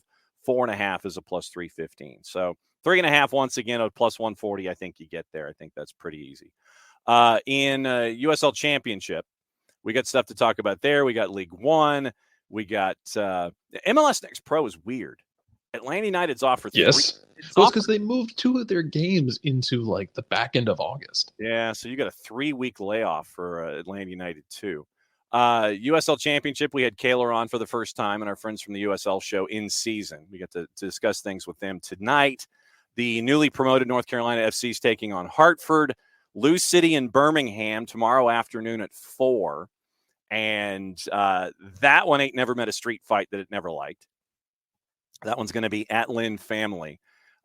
You've got Charleston on the road. Dell's keeping an eye on this one. Charleston at the Miami FC, and they're an even money run there. Tampa Bay and Rhode Island. And our buddy Michael Parkhurst's club is taking on the Tampa Bay Rowdies. Rowdies haven't won a match yet so far this year at a minus 145. Also on the board, Memphis 901, our buddy Stephen Glass is in Sacramento. That Western Conference, and this was a point that was made. Western Conference is a knife fight. Well, and now that Memphis 901 has gone from the East to the West because of bringing in Rhode Island and trying to even things out when it comes to the number of clubs, Memphis 901 is now in the Western Conference, and they get to try to figure out how to fly from Memphis to Sacramento. I imagine they did that yesterday. But all of these direct flights to lovely places like, you're flying into John Wayne from Memphis to get to Orange County. Sacramento, Monterey Bay, you're flying into, I guess, the San Jose airport there. You fly into Oakland to play Roots. You're trying to find a flight from Memphis to Albuquerque. You're trying to get to Phoenix and Vegas and El Paso and Colorado Springs. It's a unique season for Stephen Glass and right now they're 8th after the first match. It's not identical to like the Braves in the West kind of thing from back in the day, but yes. Man, it's just a lot of travel. But it goes the other way too. You have a lot of teams in the West that are going to have to take on some really rough travel coming back east. Like just wait till like Sacramento or Oakland have to travel east to Memphis. It's a long trip, man. Yeah, it is. It's just inconvenient for a lot of people. Yes. In multiple directions. It's inconvenient for just about everybody in the West. Yes. Public service announcement as a part of the release of the show this morning. Drew Dickinson has completed the 3D. He has sent it skyward, and so it'll be out as well, where he gets to talk about the renewal of the Premier League week and everything that's going on there. When it comes to the schedule, this is going to be an interesting time for some teams in League One, because they're playing on the weekend, and then they have to turn around and figure out how to play on the midweek with Open Cup. You've got Greenville and Lexington playing tonight. Greenville is in Open Cup in the midweek. Forward Madison and Fuego is tonight, and that one's at Fresno State. That's a 10 o'clock kick. Tomorrow, for Tormenta, it's even more interesting because Tormenta travels to One Knox to take on One Knoxville SC, and then they turn around in the midweek this upcoming week and play Savannah Clovers in Open Cup. Chattanooga and Union Omaha, by the way, has been postponed on Saturday, so only 3 matches this week in USL League One. But schedule compression in USL League One. Please shake hands and go into your respective corners and come out fighting. I mean, it's gonna be brutal for all of them. Mm-hmm. And then you got Open Cup going as well. Yes, you do have. Good luck, everybody. Yes, try not to die. Yes, yeah. A tip of the hat to everybody. Tormenta's a big underdog on the road at One Knox, no surprise. Coach McKeever's got One Knox rolling. I love their Sunsphere kit, by the way. Very, very cool there. Forward Madison favored on the road in Fresno. Greenville favored on the road at Lex SC because Lexington SC just decided, it's like we're going to just blow up the salary cap and sign everybody. Kaler mentioned the point. Yeah, they signed Cameron Lancaster and they signed a lot of folks. They just still don't have any defense. And so that's something that Lex has to sort out when it comes to the upcoming season. So we'll keep an eye on Open Cup. And speaking of Open Cup, we're going to be kind of looking at something real close to ourselves here in the midweek next week with Apotheos going at it. Yeah. Yeah, we're trying to figure out what the broadcast plans for that are going to look like, just so we don't step on toes. But Apotheos is hosting Chattanooga Red Wolves up at Silverbacks Park Wednesday. Yes. So looking forward to that one as we figure things out. So looking forward to Open Cup and seeing how that goes. We'll throw ourselves fully into the Open Cup next week. I think we're going to turn the early part of next week into an Open Cup zone. And the Chattanooga Red Wolves matches, the reason for the postponement, especially with Union Omaha and then the matchup against Charlotte on April 6th, it is because of playing surface upgrades at CHI Memorial. It is not because of getting deferrals in the Open Cup schedule. They are working on upgrades at CHI Memorial that includes the grass surface there.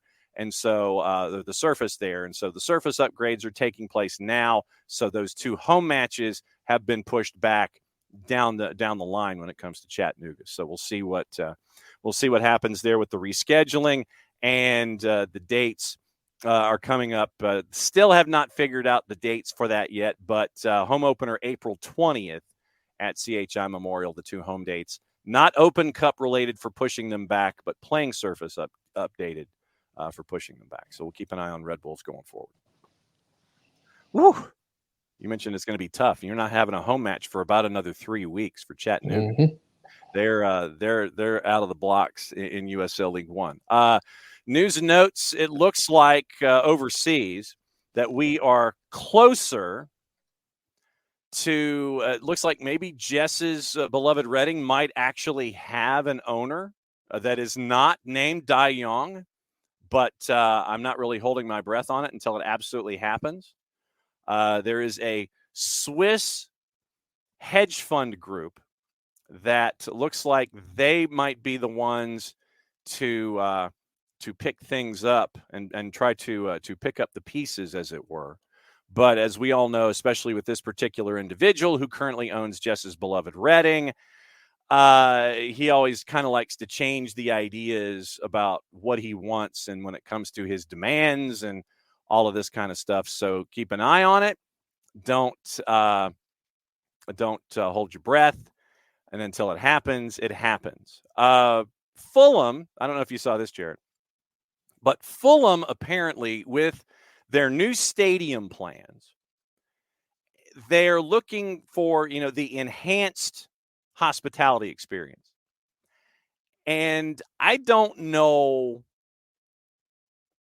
I mean, I think the last place that you and I saw something like this was either at the newly refurbished Gator Bowl or the Miami Marlins Stadium or a place like that. I think Diamondbacks Park might have it too. But apparently the folks at Fulham, and once again, this, the owners of the Jacksonville Jaguars, they want to bring the idea of a rooftop swimming pool.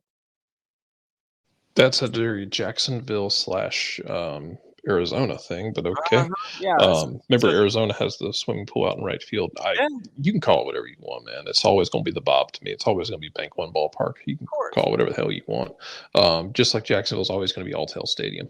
Yeah, and so Craven Cottage, apparently, in the new design plans, they want to have a rooftop swimming pool.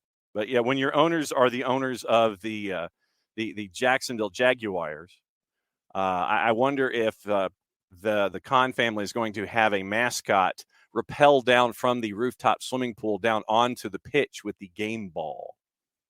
That would be get Jackson DeVille to show up and come down and rappel from the swimming pool down to the middle of the pitch at the new Craven Cottage. So that's what they're looking at as an idea when it comes to the future of a possible Craven Cottage. So God knows, but this once again does not surprise me that you would have this kind of a surprise or this kind of an addition when it comes to the ideas going forward for something like that. So not a shock, but I mean, are you really going to rent that suite at the new Craven Cottage?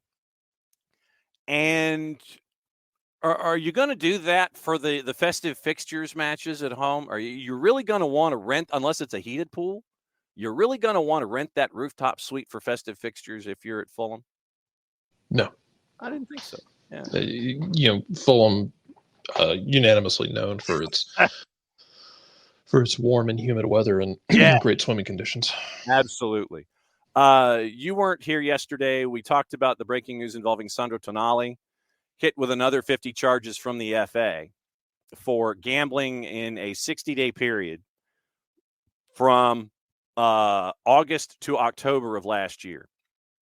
Already banned for 10 months, similar offenses by the Italian FA last October. Tonali's understood to have placed some bets on games involving Newcastle in that 60-day period, although he only backed his team to win. It sounds very Pete Rose-ish. Newcastle are confident any punishment will run concurrently with the existing ban, still waiting on a final verdict. But Eddie Howe, when it has gone ahead, he has gone public and said, after Tonali got hit with the extra 50 charges from the FA, he is urging the FA not to extend the ban for breaching gambling rules, insisting Tonali has already been punished enough. Eddie Howe is saying Sandro from day one cooperated, was very honest with the club, with us, with the authorities, and what he had done and the issues that he had. So Thursday was no surprise. Obviously, it may have been a surprise externally for other people to hear this news, but we've been supporting him through this period. This is, in the Q&A, he goes, very much so this is an illness. Of course, the news that there was an FA charge, that illness didn't stop when he moved from Italy to England. That illness was there, and people should look at it that way, not let's throw the book at him and let's punish him even further, because I don't think that gets to the root of the problem. We need to protect all our players because this is something that's open to everybody and becoming a bigger problem in society. So this isn't just a problem for Sandro. Yeah, I'm not disagreeing with any of that. This is also going to be something that gets closer and closer because you are continuing, especially here in the United States, and it's already happened in the world where you have betting companies on the front of jerseys. You're going to have players involved in these sorts of things. It's just going to happen because of the closeness of it all. Yeah, and it sucks because you're going to get guys like Tonali who are going to be more susceptible to it because they do have a gambling addiction. Mm-hmm. It's but in this instance, like you're putting dynamite next to the fireplace. Yeah, you don't need to do that, but if you're going to do that, you need to understand that there are going to be issues.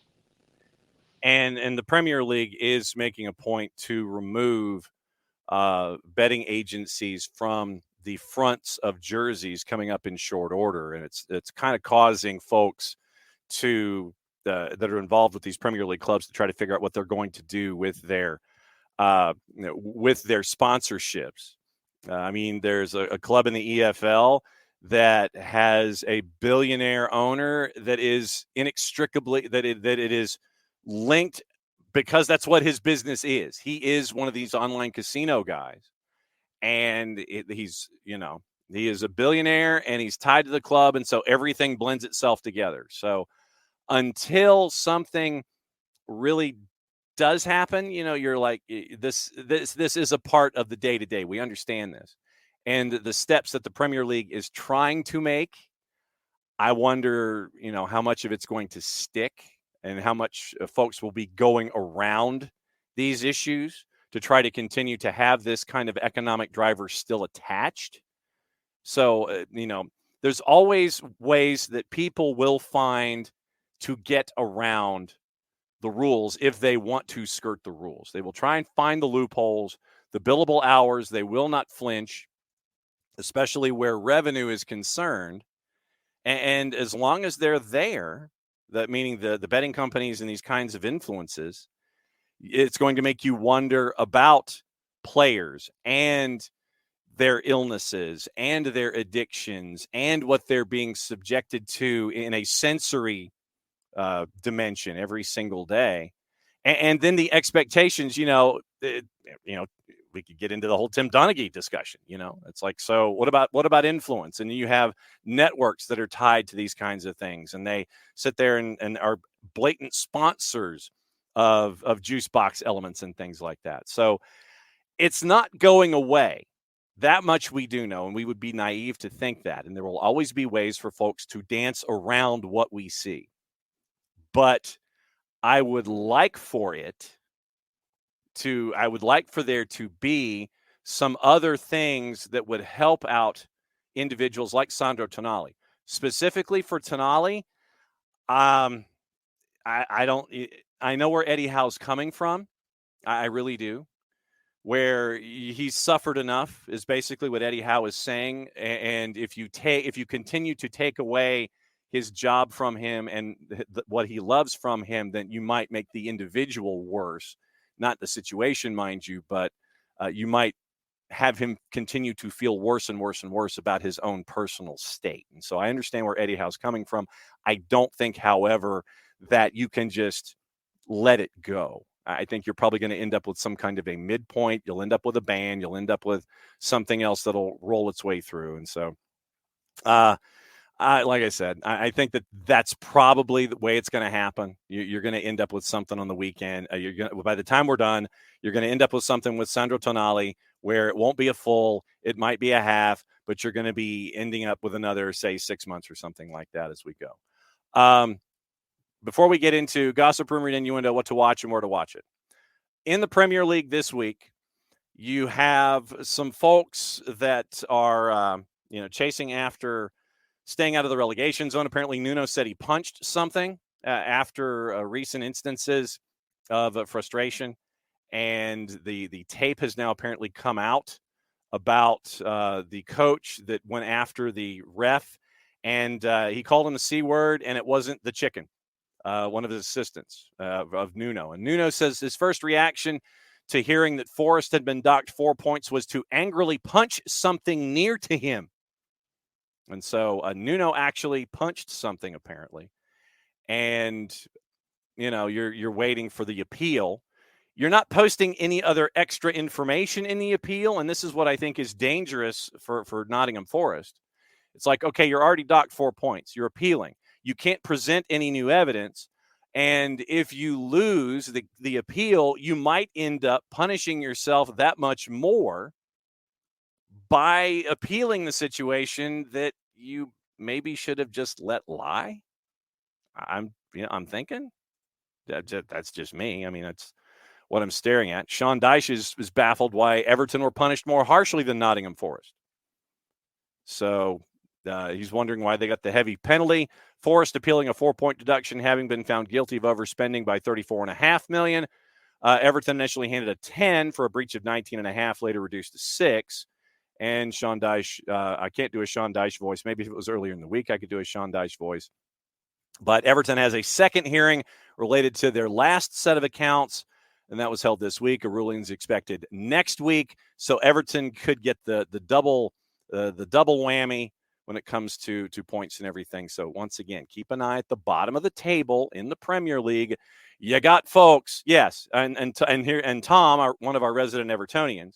Forrest apparently had 77% larger violation, yet gets a smaller punishment. Arbitrary and ridiculous. Correct.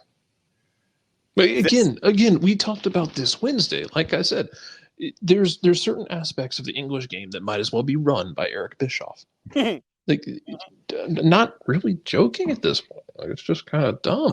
Yeah, it is. Because a lot of it feels so like we're spinning the wheel of morality. Yes. You know what I mean? Oh yeah, absolutely. I know absolutely what you. It's like it is literally the wheel of arbitrary, and you're really staring at it. It's going to be and Manchester City. I mean, I hate to say it for those of the other 19 clubs.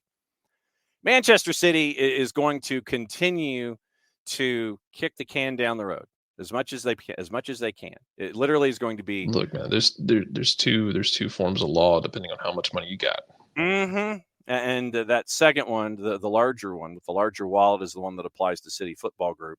They're going to continue to kick the can down the road, appeal. They're going to have billable hours. They're going to have folks staring at every single line of every single filing from the Premier League. They're going to look for misstatements. They're going to look for misplaced punctuation. They're going to find these things, and they're going to continue to challenge at every possible opportunity. So we'll see Everton round 2 probably within the next 7 days or so. But the big matchup in the Premier League this week, you got folks in the relegation zone trying to get out. Everton and Bournemouth is going on Saturday morning at 11. Chelsea, Burnley, Nottingham Forest, Crystal Palace. That's big at the bottom of the table. Sheffield United and Fulham. Luton at Spurs.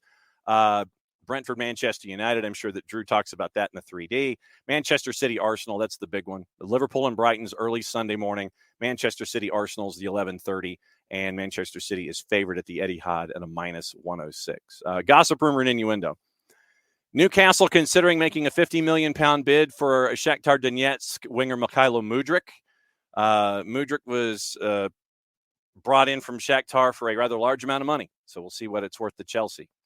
England and Borussia Dortmund midfielder Jude Bellingham linked with a move to Liverpool, Real Madrid's top target for next summer's window. Liverpool could move for a swap deal in January with Naby Keita wanted by Dortmund. AC Milan technical director Paolo Maldini says Rafael Leao has been linked with a move to Chelsea, knows his future is with the Serie A club despite complications from a previous transfer affecting negotiations to renew his contract at the San Siro. Chelsea planning to increase the summer offer they made for Denzel Dumfries to €50 million, would be willing to loan him back to the Serie A club at Inter Milan for 6 months if the deal goes through in January. PSV Eindhoven former right back Dumfries' reported interest from Chelsea and Manchester United flatters him, focused on regaining the Serie A title with Inter. Manchester United keeping close tabs on Emi Martinez, as you should. Chelsea, Arsenal, Spurs, and then to looking at the possibility of signing 25-year-old Spain and Villarreal center back Pau Torres. Inter Milan have not made any progress in talks over an extension for Milan Skriniar, whose contract expires next summer, so PSG could make another move in the winter window. Real Madrid plan to bring back Spain winger Brahim Diaz from a loan spell at AC Milan to replace compatriot Marco Asensio. When his contract ends next summer, Asensio has already signed a preliminary contract with Barca that'll run for 4 years from next summer. Barcelona and Liverpool interested in swapping forwards with former attacker Memphis Depay heading to Anfield and Bobby Firmino replacing him at the new camp. Liverpool not ruling out a move for Benfica's Enzo Fernandez, a reported €120 million release clause in the contract. Belgium defender Jason Denayer, linked with Wolves in the summer, has joined UAE side Shabab El Ahly for a one-year deal. Sadio Mane's Senegalese compatriot Salif Diao says the 30-year-old Bayern Munich forward pushed for his summer move to Liverpool because he did not have the love that he needed from Jurgen Klopp. Chris Wilder is a leading candidate for the vacant job at Bournemouth, having previously led Sheffield United to promotion. Why would you do that? And then former Norwich midfielder Mark Fotheringham, leaving his role as Hertha Berlin's assistant manager to become the new manager of the championship side at Huddersfield Town. And Huddersfield Town is in a relegation fight in the championship right now as we speak. What to watch today? Fox, the league that we neither condone nor endorse nor promote. They got a match at 2 o'clock. 2 to NA Liga MX at 10. Club América Atlético San Luis. That's your Jurgen Klopp and possibly a Johnny Vial sighting. Univision, same match at 10 o'clock. ESPN Plus, since it is Good Friday, you do have matches that are already going on. Bristol City, Leicester, that one's already over. Norwich City, Plymouth Argyles at 11. Blackburn, Ipswich at 1:30. Watford and Leeds at 4. Ongoing right now, that League 2 match we were talking about, Wrexham, Mansfield Town, that's on the plus. Spanish Segunda, Burgos and Espanyol at 3:20. North Carolina FC and Hartford Athletic on the plus at 7 o'clock. League 1, both matches. Charlotte Spokane, 7:30. Central Valley Madison at 10. Both on ESPN Plus. Fox Soccer Plus has women's Italian Serie A, Inter and Roma. And if you haven't seen Sampdoria and the Della Peruta sisters from Atlanta, the Atlanta area, they are running wild right now with Sampdoria. Very cool stuff there in the feminine Italian Serie A. Golasso Network has the League 1 match with Lex SC and Greenville at 7. NWSL Plus, Orlando and Chicago at 7. Prime has San Diego, Seattle at 9 o'clock in the NWSL. VIX has a doubleheader in Liga MX, Puebla Tigres at 9, Mazatlan and Club Tijuana at 11 o'clock. Very, very busy weekend as we watch. Once again, reminder, 5:30, 7:30, match day 4 for the week here at SDH. Soccerdownhere.mixler.com. And with that, you can keep an eye out for action in Ellijay. White County visiting our friends at Gilmer. So it is White County and Gilmer, 5:30, 7:30 tonight. Soccerdownhere.mixler.com. Jason and I will be up there for that. And like I said, we're bringing barbecue back. So you really can't go wrong for something like that. It's been a fantastic week. We pick it back up on April Fool's Day as the Baylor School comes from Tennessee to take on Johnson Gainesville. Then we are in Sonoraville for the Tuesday night throwdown. Next week, Calhoun and Sonoraville.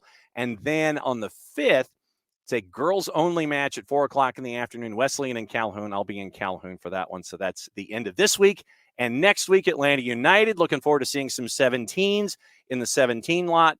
Wearing a couple of different hats on the weekend, so you'll see me out there a lot. It's supposed to be in the high 70s. Very, very cool stuff there.